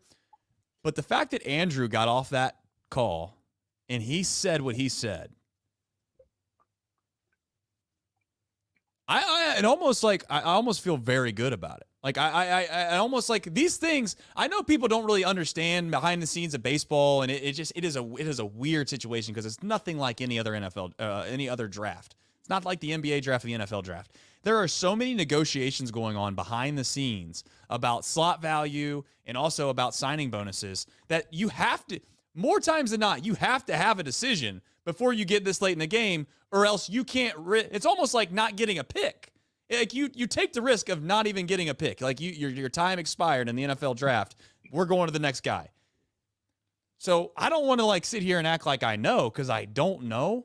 But it made it sound like there was a chance about 3 hours ago that there was a negotiation that just didn't happen with Cleveland, and the Reds are going to pony up. Maybe I'm just being naive. I don't know, but that's what I heard. Travis Bazzana for $9.5 million, breaking the record signing bonus for a player. That's my prediction at 6:48 p.m. the day of the draft. How's that for cheap ownership too? That's another good. We can also we can kill two birds with one stone here, Nick. We got to think about the PR as well. The cheap ownership. Listen to me. The cheap ownership group doesn't cheap out, and they pay the man a huge signing bonus to get him. Bryce, doesn't every team use pretty much their whole draft capital? Is there anything that doesn't? Unless you just completely screw up like Mets did with Rocker. Yeah, I think that there's really no cheap or not cheap with the draft because I think every team uses every single dollar they have available to them. I will say the Reds normally, the Reds normally go over too. There's a 5% overage that every team can do, and okay, leeway there. The Reds normally go over. All right, they're in the overage. They're in the luxury tax. That's what we're gonna call it. Yeah, Reds are the luxury tax. You heard it here first, folks. A good question here from David Brown. The Reds had the number one draft class last year, largely due to signing players at both under and over value. So, Bryce, they really did both and really manipulated and maximized their ability to use their whole pool of money, right? Yeah, exactly. Like we talked about earlier with Rhett, signing him for a little bit less and then getting Stafura. I think that was kind of the big driver there because Stafura was like a top 50 prospect that you got in the second round. So, yeah, I think that stuff like that does go a long way whenever you're able to do it. Bryce, pub this. I know the answer to this, but Zach asked, are you going to do a breakdown of each pick? Tell everyone where they can find you and what all you're going to do for the rest of the draft, because we're not going to stay on too long after this pick. We'll give some initial thoughts and call it a night. But where can people find you and what all are you planning on doing? Yeah, you can find it on my Twitter at Bryce_Spalding. I have a full thread breakdown. I'll give my thought, opinion, video, quick scouting report. I'll do it for every pick. So I did it last year. Obviously, once we get past like the fifth round, I'm pulling stuff that you all pull. I'm just maybe got a little bit more access to certain things with Baseball America or whatever that may be. So I'll try to do all that, and I usually put a lot of video out there to try to make sure people can form their own opinions as well, because I'm going to have my opinion on certain guys. People are going to have their opinion on other people. So I just want to put as evenly, as fair as I possibly can, and I'm obviously going to tell how I feel about the pick as well. Very good. Good point here brought up. We really all owe Devin Mesoraco. I mean, this really is all because of Devin Mesoraco and the energy he brought at the draft lottery. So thank you, Votomatic, for pointing that out. And thank you, Devin Mesoraco, because without you, we wouldn't be doing a show. Because if the Reds pick 10th, we would not be doing a show right now. No chance. The question is where's that line in the sand? If they pick third, fourth, where do you think it gets a little hairy? Where's the no-show line? Well, let's see how many total views this gets, and then that'll be that's going to determine where the line is. If this gets like 5,000 views, I don't know. We might do it with the Reds drafting 15th next year. Well, I don't know. I don't know what is the interest. I don't think that the interest of the Chicago Bears drafting 15th or first. I think there's a big difference whether or not there's an interest or not. You know, I'm not trying to say it's all because they have the number 2 pick here, but I think that's some of it. I mean, there's probably, in fairness, there's probably like 3/4 of these people are clicking on this thinking that they're actually going to get to watch the MLB draft. Well, they are going to get to watch it. We'll tell you, they're just going to get to see our faces, which might actually be better. Should we do a ding, ding, ding for like itself. The 2 picks we're going to be on for? Yeah. Speaking of that, we'll use like the last couple minutes here talking about just the fact that MLB finally has tried to make this a priority. And I think it goes hand in hand with college baseball being a little more relevant than it has in the past, people being a little more knowledgeable of who these players actually are. That makes it important because the vast majority of the public just for the longest time had zero clue who the top 10 picks were going to be. And they might have had an idea, but they weren't interested. It's like, come talk to me in a year or so, and I'll let you know whether or not the Reds drafted well. Now, I think MLB's trying their best to make this a cool thing. And the fact that it's on the All-Star weekend, pretty solid start. I'll give MLB, I know they get crushed a lot of times for marketing. This is a nice touch doing the draft with the All-Star festivities. Yeah. Agreed. Yeah, good stuff. Yeah, I mean, I don't know, what was it, 10 years ago? Was this even on TV? maybe a little farther than that, but it wasn't even on TV when I was a kid. I know that. I mean, there was no MLB Network back then, but you had to wait until you got the newspaper to see who they picked. Yeah. Let's ask do a couple minor league talking points before we just watch this draft a little bit and give some instant reaction, like the title of the show says. So the Futures game yesterday, Bryce, 2 players that have had underwhelming years, maybe up and down roller coaster years, both played very well in the Futures game yesterday, and Rhett Lauder and Cam Collier. Talk a little bit more about them, and do you think either one of them people are too low on, or do you think it's fair that maybe people have gotten a little lower than they were at the beginning of the year? Yeah, I think it's tough because obviously I don't think people realize how good AA is. Like I think that Rhett being challenged at AA already is only going to be a positive for him. I think obviously he's got things to clean up. He's got to get more swing and miss.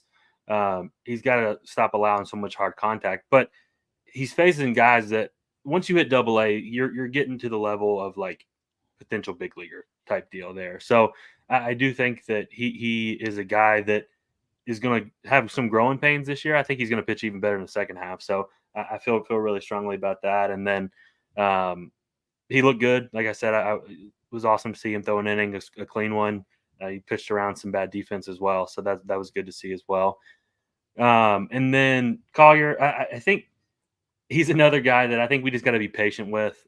Obviously, Cam's 19. He's about to be 20 here coming up soon, I think towards the end of the year. But he's got a 714 OPS. I think one thing that is a positive. He's hitting the ball in the air more. He's got already 13 home runs and then 14 if you include the Futures game.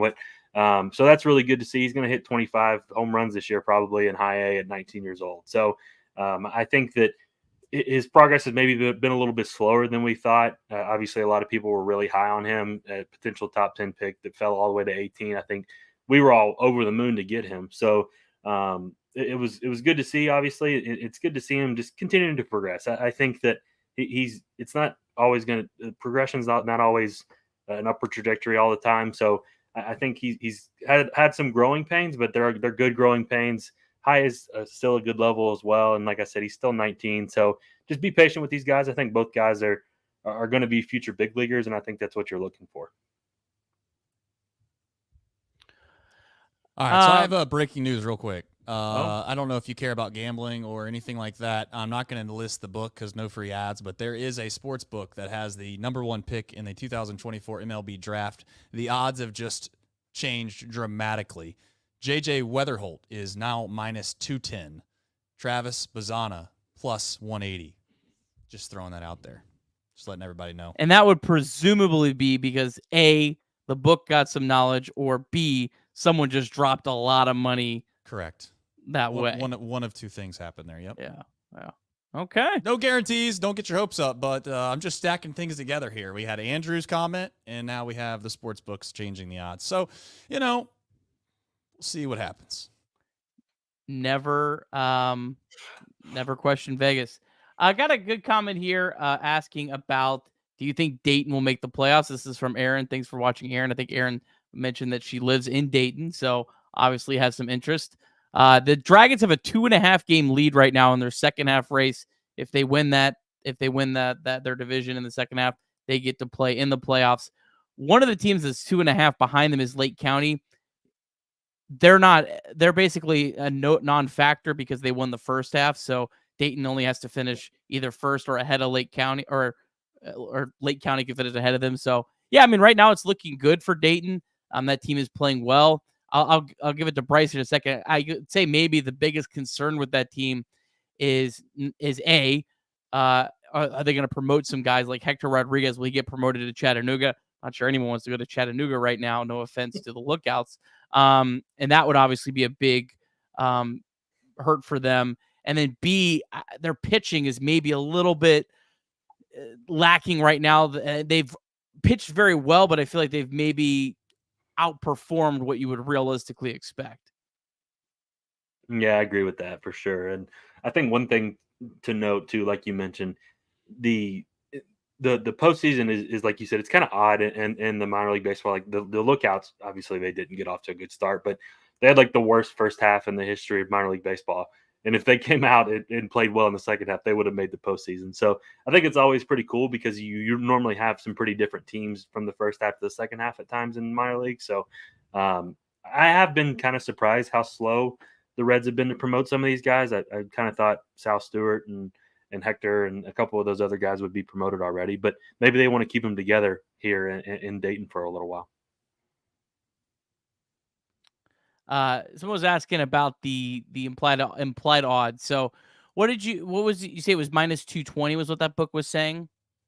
Yeah, -220 +180 for Bazzana. So they're basically implying that it's about a 70% chance. That's what the math equals out to if you don't understand what -220 is. They're saying it's about a 70% chance you would not win a lot of money if you bet that they pick Weatherholt. So you got to put down $220 to win 100 if you're going to bet on Weatherholt. You got to put down $100 to win 180 if you're going to put money on Bazzana, or you could just go all out YOLO and do $100 on Condon to win $1,200. So who knows?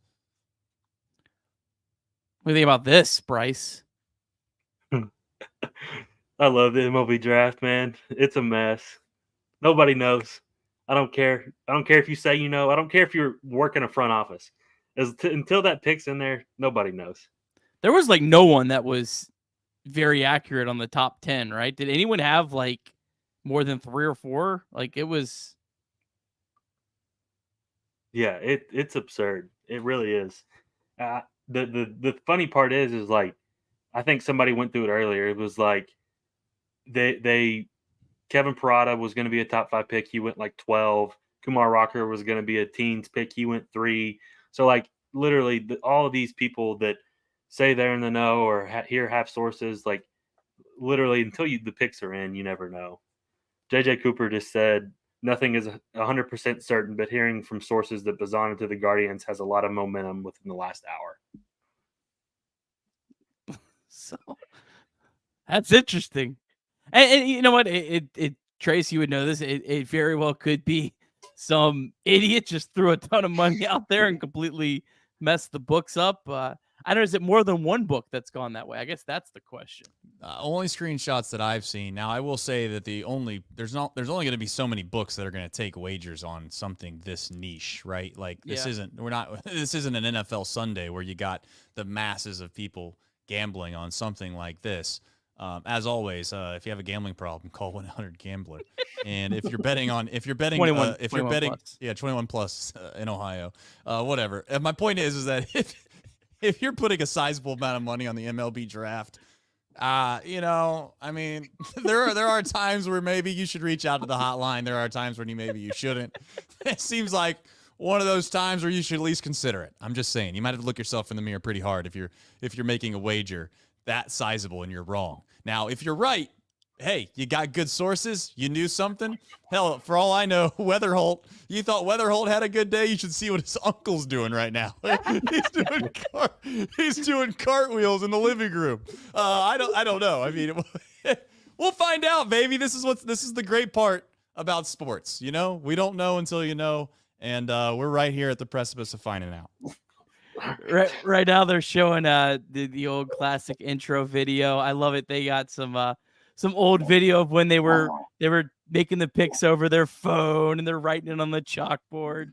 Just great stuff. So who's on the clock? Is ESPN the one that's first, or is it? Do we know? What do you mean first? Like, you know how, like, I'm just saying, like, who's going to announce it, like, legitimately right there live first? I think on ESPN. I think they're both legitimately covering it. I think okay. Yeah, I think they both have the ability to. You know how sometimes it's not that way. They do it after the fact. Yeah. Oh God. Just don't take the kid from Florida. They won't do that to you. They're not going to do that. Bryce, we've been on here a while. I can't even remember if we discussed this or not, but someone asked, I think it might be a good real last kind of conversation before we, listen for the pick. I don't know how long they're going to drag this out or not, but 51, do you have any idea what the Reds could do there? Yeah, I do think that they're really big on prep in the second pick, especially if they go college first. So I think we could see a prep arm. You could see somebody like we mentioned earlier, that kid that's committed to Iowa. There's another kid that's at IMG that I think they could consider. So I would look high school, especially if they go college early. So we'll see what they do. How are we going to do this pick, by the way? Because I feel like there's zero chance we can all sync up. That's impossible. Do we just try to not say anything at all, and then once we all look at each other and we all know the pick, then we react? I mean, we can't be that far off, right? No. I don't know. Yeah, there's no pitch clock here, Nick, so it's gonna be pretty hard to sync up. Got to be honest. Well, what if we Why is there no timer? Yeah, they're not even on the clock. I mean, they might drag. They're on the clock, but they're not on the clock. We don't have a timer yet. I just got a saloon in my. We're watching. Oh, here comes ESPN is way ahead. Oh, Lord. I have it on both of them, so I'm going to switch to ESPN on here. Is this it? ESPN is definitely ahead. Shit. Yeah, I can turn it up.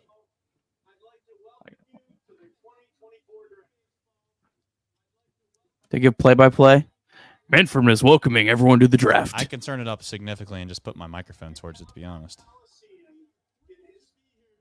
That's good. Yeah, do that. That's good. Do that. The historic Fort Worth Stockyards. No one gives a shit what he's saying. Who have joined us here tonight? This night represents a significant milestone in your careers. For some, it may be the first of many trips to All-Star Week. Perhaps it may even be the first step to a Hall of Fame career.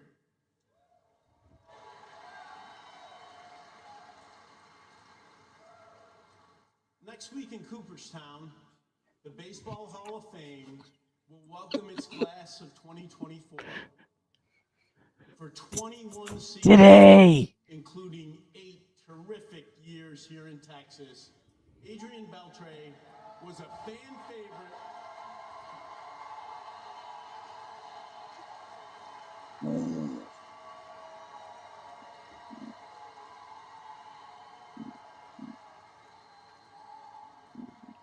Adrian was a fan favorite and a model of consistency on the field.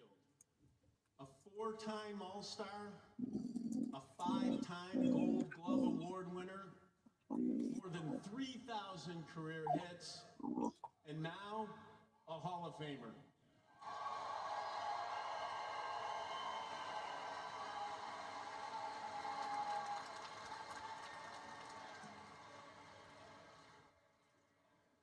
Before we introduce the next wave of stars to our game tonight, we welcome Adrian to this stage and congratulate him for an outstanding career.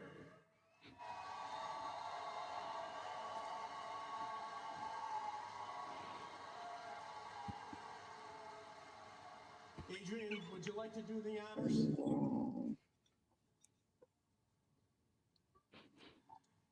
And now we turn the 2024 draft to the Cleveland Guardians, who have the first pick.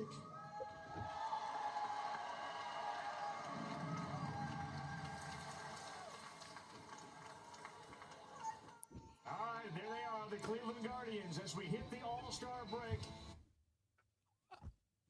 I thought they were on the clock. I mean, what are we doing? Now they're on the clock. Now they're on the clock. All right. Well, I'll unmute it. I'm not going to sit there and obviously leave that on blast there until I see him come back out. We'll put it out there. But that was a little bit of a tease. Oh, they're showing the Reds draft room on MLB Network. Are they talking, Nick? There's someone running. That's the next thing we're going to see is like a bunch of X accounts, just all the social accounts of the team rooms celebrating. We got our guy. I wish I had that tape of Austin Hendrick, by the way. That would be awesome. Well, thankfully they all are like on Zoom, so they don't really have that one. They got catfish. They got catfish. They got catfished in real life. Who knew? Big second half coming from Austin. I can't even say it with a straight face. Hey, seriously. First question, if I got to ask Nick Kroll a question, if we were wherever, it'd be like, hey, seriously, nobody knows. If someone told you they'd give you a free trip to Ruby's with your wife, or keep Austin Hendrick, which one do you want?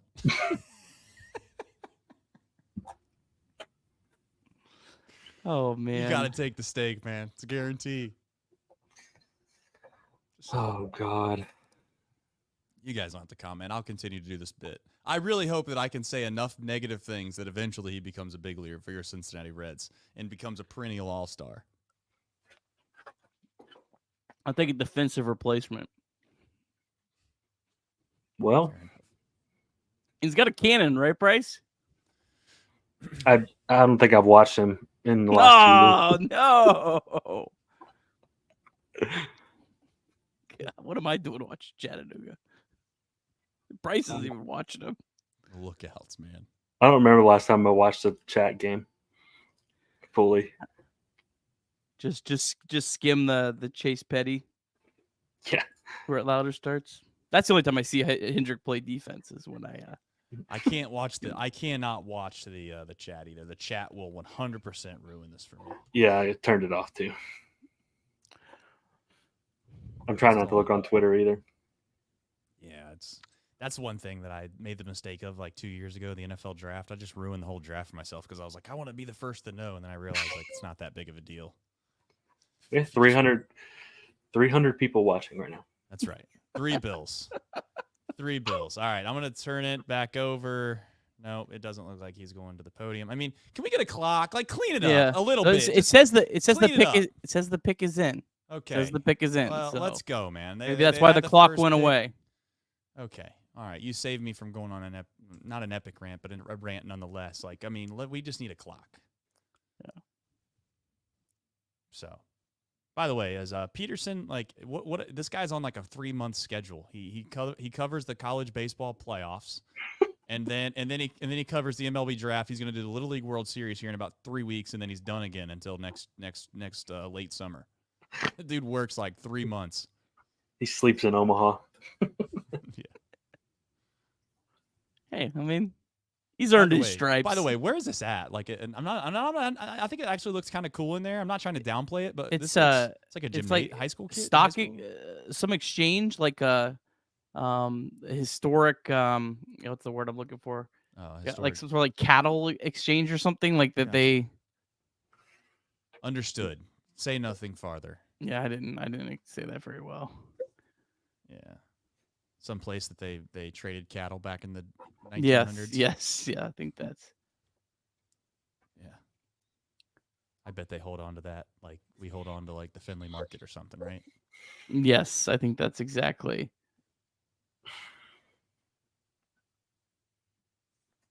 The Cowtown Coliseum, known as the Wrigley Field of Rodeo. Hell yeah. Boom.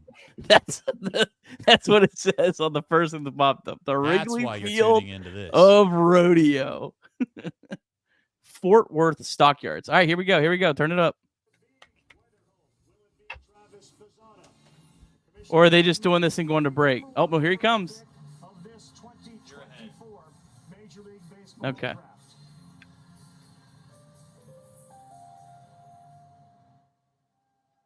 With the first pick of the 2024 MLB Draft, the Cleveland Guardians select Travis Bazzana, a second baseman from Oregon State University.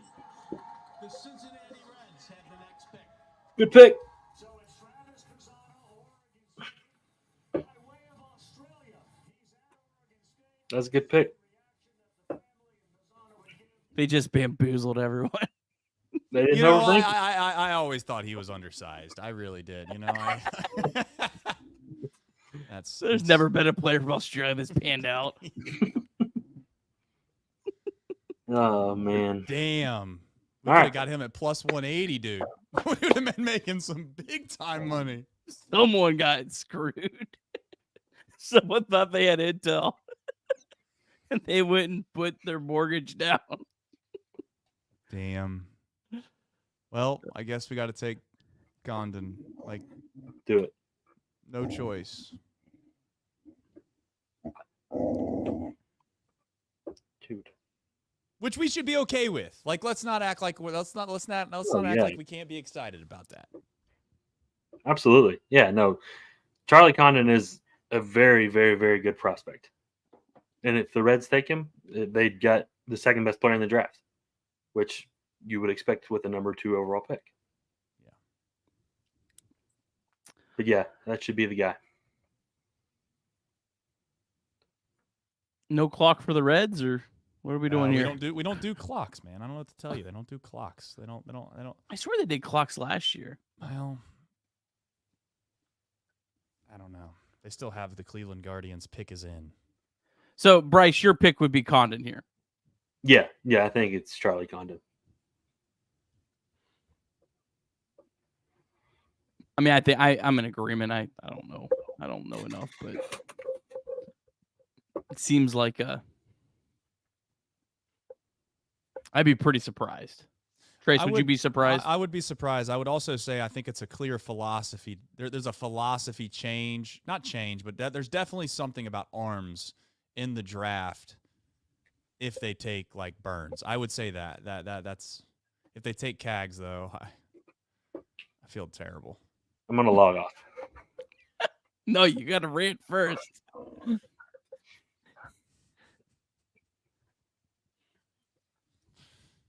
Now the Reds pick is in. They're at 0. Well, no, they're on the clock. They're at 0. They can't figure out what they. Oh, the clock came on for like a second and then went off. Now they're on the clock again. Sheesh. I don't know if we're on the clock or if we missed our pick. Could you imagine Reds fandom? Oh God, you think Reds Twitter is bad now?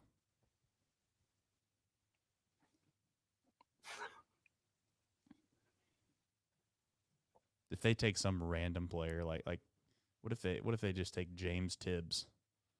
James Tibbs rakes. I didn't say he didn't. Just saying. Could you imagine?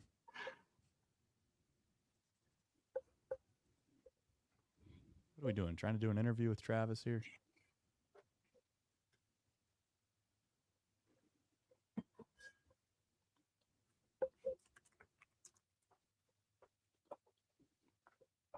I guess we just sit here and wait for Rob Manfred to walk back up. Yeah.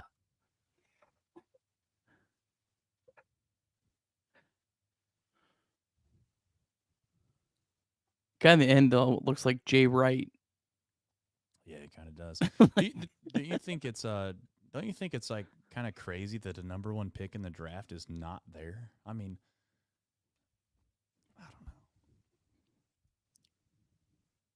Yeah, that is I think Major League Baseball could have thrown him some coin and been like, "Hey man, we kind of need you here." Yeah. Well, the first time they ever like televised the draft was Trout, and like Trout was the only player that showed up, and he was like the 19th pick or something like that, 17th, something around that. He was like the only one that was there, and he knew what was going on.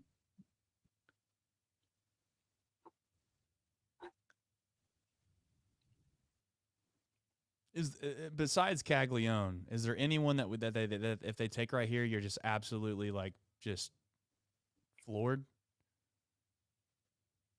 If they take Burns, here. You're okay with it? I'd be excited if they took Burns. Okay. I'm excited if you're excited. It's in. Turn it up. Cincinnati Reds. Their pick is in, and the commissioner, Rob Manfred, is making his way to the podium. Does it stay with the college hitters? Do they go pitcher? Do they go high schooler? With the second pick of the 2024 MLB Draft, the Cincinnati Reds select Chase Burns, a right-handed pitcher from Wake Forest. The Colorado Rockies have the next pick.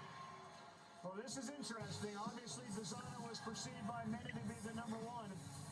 Visually, this guy matches up with anybody, including Skeens, given his size, his fastball velocity, and his ability to spin the baseball. Yeah, big righty. Well,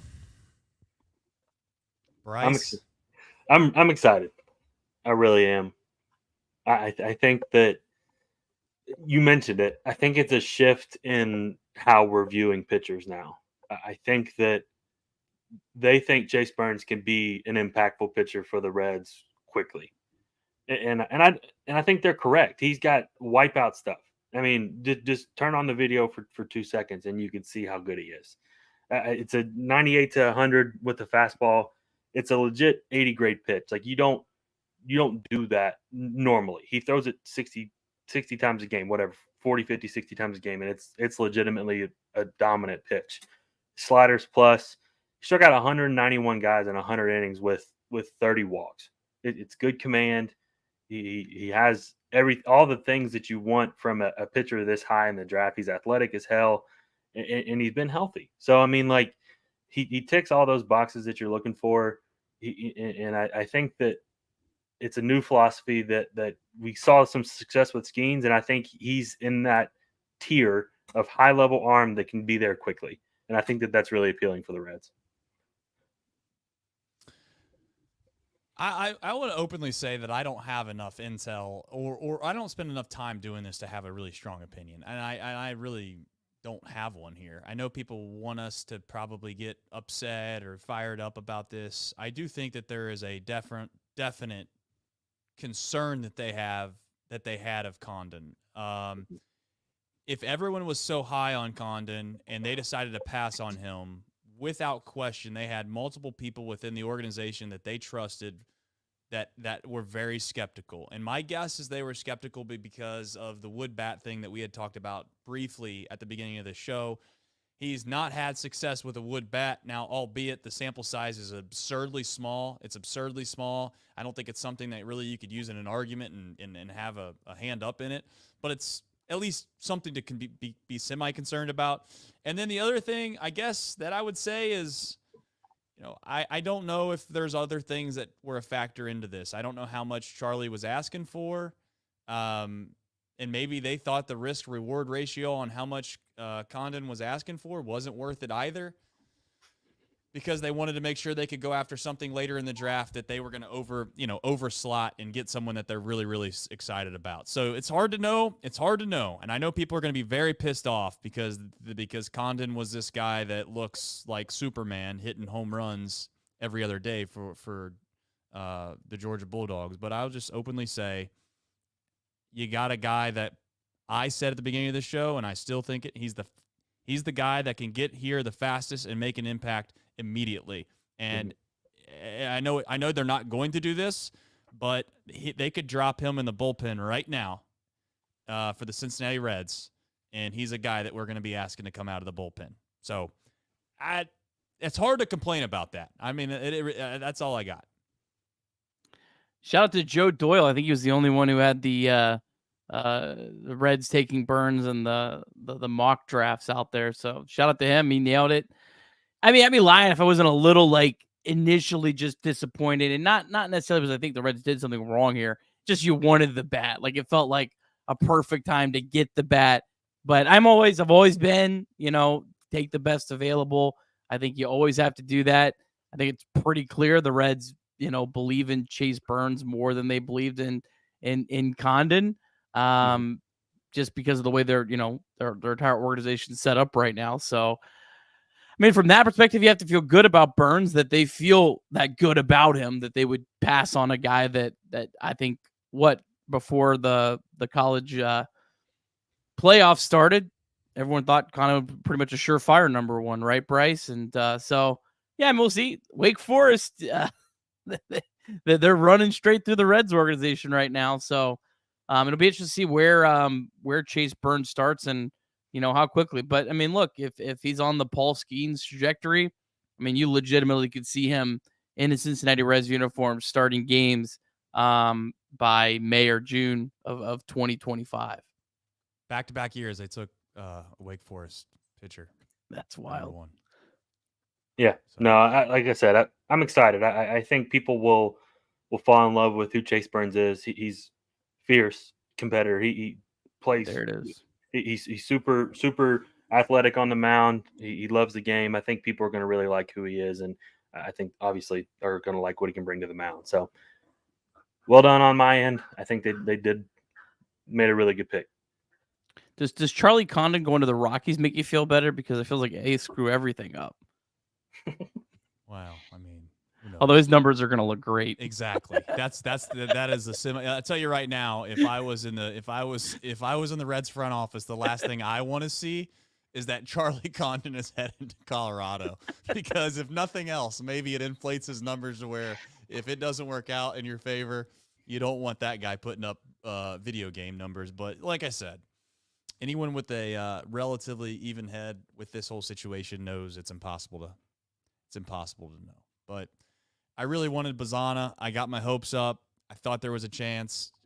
Kudos to the Guardians for not letting kind of some high school kid to ruin an opportunity to pick the best player in the draft. And who knows? Maybe it all works out. That's the weird thing about this that I want to say, and I'm gonna end it on my end, is this.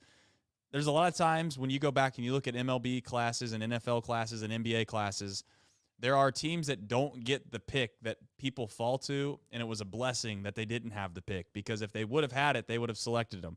A la, if Travis Bazzana doesn't become a major league player, we think that he will be, but if he doesn't become a great player, the Reds would have taken him if they had the opportunity, but instead, now they have Burns. Maybe Burns ends up being a multi-year Cy Young Award winner that you never would have taken if you didn't get the opportunity to miss out on Bazzana. So we'll see what happens, but it's I'm excited from the standpoint that I know unless injury happens, I know for a fact we just drafted a major league player, period.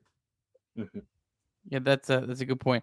I'm gonna read the quote from Joe Katuska, and then we'll pass it off to Bryce to kind of give us a full rundown on Chase Burns, and then we'll wrap it up unless you guys have anything else. So Joe Katuska, this is the Reds scouting director, said Chase has the ability to be a top of the rotation starting pitcher at the major league level and to do it quickly. It's a profile that we always start with in the draft, and Chase checks all the box. We love the quality and depth of his pitch mix and his competitiveness. He's made great strides since we saw him pitch 4 years ago and see him continuing on that same trajectory. So shout out to Charlie Goldsmith for passing that along. And then Bryce, kind of tell us, what are Reds fans getting with Chase Burns?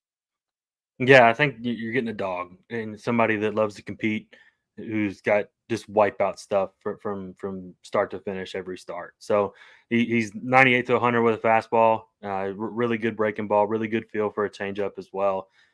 He's complete. He's a lot more complete than I think people give him credit for. Maybe it's due to the herky jerky windup. Maybe it's due to whatever. But I think he's the caliber of pitcher that you take .5 in the draft. He's the guy that you have full faith in, and then you compare that with Green, Lodolo, Abbott, Louder, and now your pitching staff is feeling really, really good in the next year or so. So I think that it's easy to say, oh, we should have taken a hitter, but the old adage, and I still believe it, is to draft your pitching and acquire your hitting. I think it's a lot easier to develop guys, especially if you know all this data and things like that, because hitters are so hard to predict sometimes.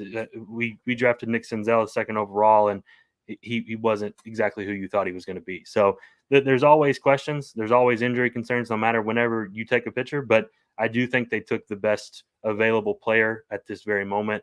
I do think Chase Burns is going to be a really good big leaguer. Any other final thoughts, Trace? No, I would just say thanks for everybody for jumping on here. We'll do our best to bring you as much Reds content as we can. As always, we weren't sure how this was going to ultimately go. I know we had to kind of we had to fill some air there for quite some time, but I thought we did chat did a good job of giving us some topics from here and there to kind of keep us going. So we appreciate everybody. If you haven't liked the stream, please like it. Chatterbox Reds, there's a podcast each and every single day that Nick Kirby grinds through. Go download it, rate it, review it, and as always, we're live in the 9th inning after every single Reds game if you don't know about us. So Bryce, check him out. Please follow him at Bryce Spalding, Bryce_Spalding. And he's a great follow if you enjoy baseball in general, but if you obviously love the Reds, there's nobody better to follow than him. So that's it for me. You guys kind of can round this thing out, but I appreciate the two of you for jumping on for so long, and especially Bryce, obviously taking time out of your day to kind of help us out tonight. So I had fun. I enjoyed it. I'll be honest, I wasn't sure how it was going to go for 2 hours, but we made it, and I thought overall it went relatively well. Yeah, thanks everyone for tuning in. Thanks so much, Bryce. This week, Chatterbox Reds will have a new podcast every single morning, so audio only in the podcast feed, so be sure to check that out. I've already got interviews with the Dayton Dragons play-by-play announcer, Tom Nichols, the Louisville Bats announcer, Nick Curran, hopefully getting someone from Chattanooga and Daytona. That'll be in your feed this week. Wednesday night, Bryce will be back with Mitch, Reds in 4, and Craig. We're going to do kind of a little round table discussion, look at some of our Zips projections, over-unders, kind of talk about the second half. And then we'll also have a podcast feed, podcast in your podcast feed on Friday morning, getting you ready for the next series. So podcast feed, Chatterbox Reds, available everywhere. Please like the stream on your way out. We'd appreciate that. And please go find Chatterbox Reds everywhere you get podcasts. Leave us a 5-star review.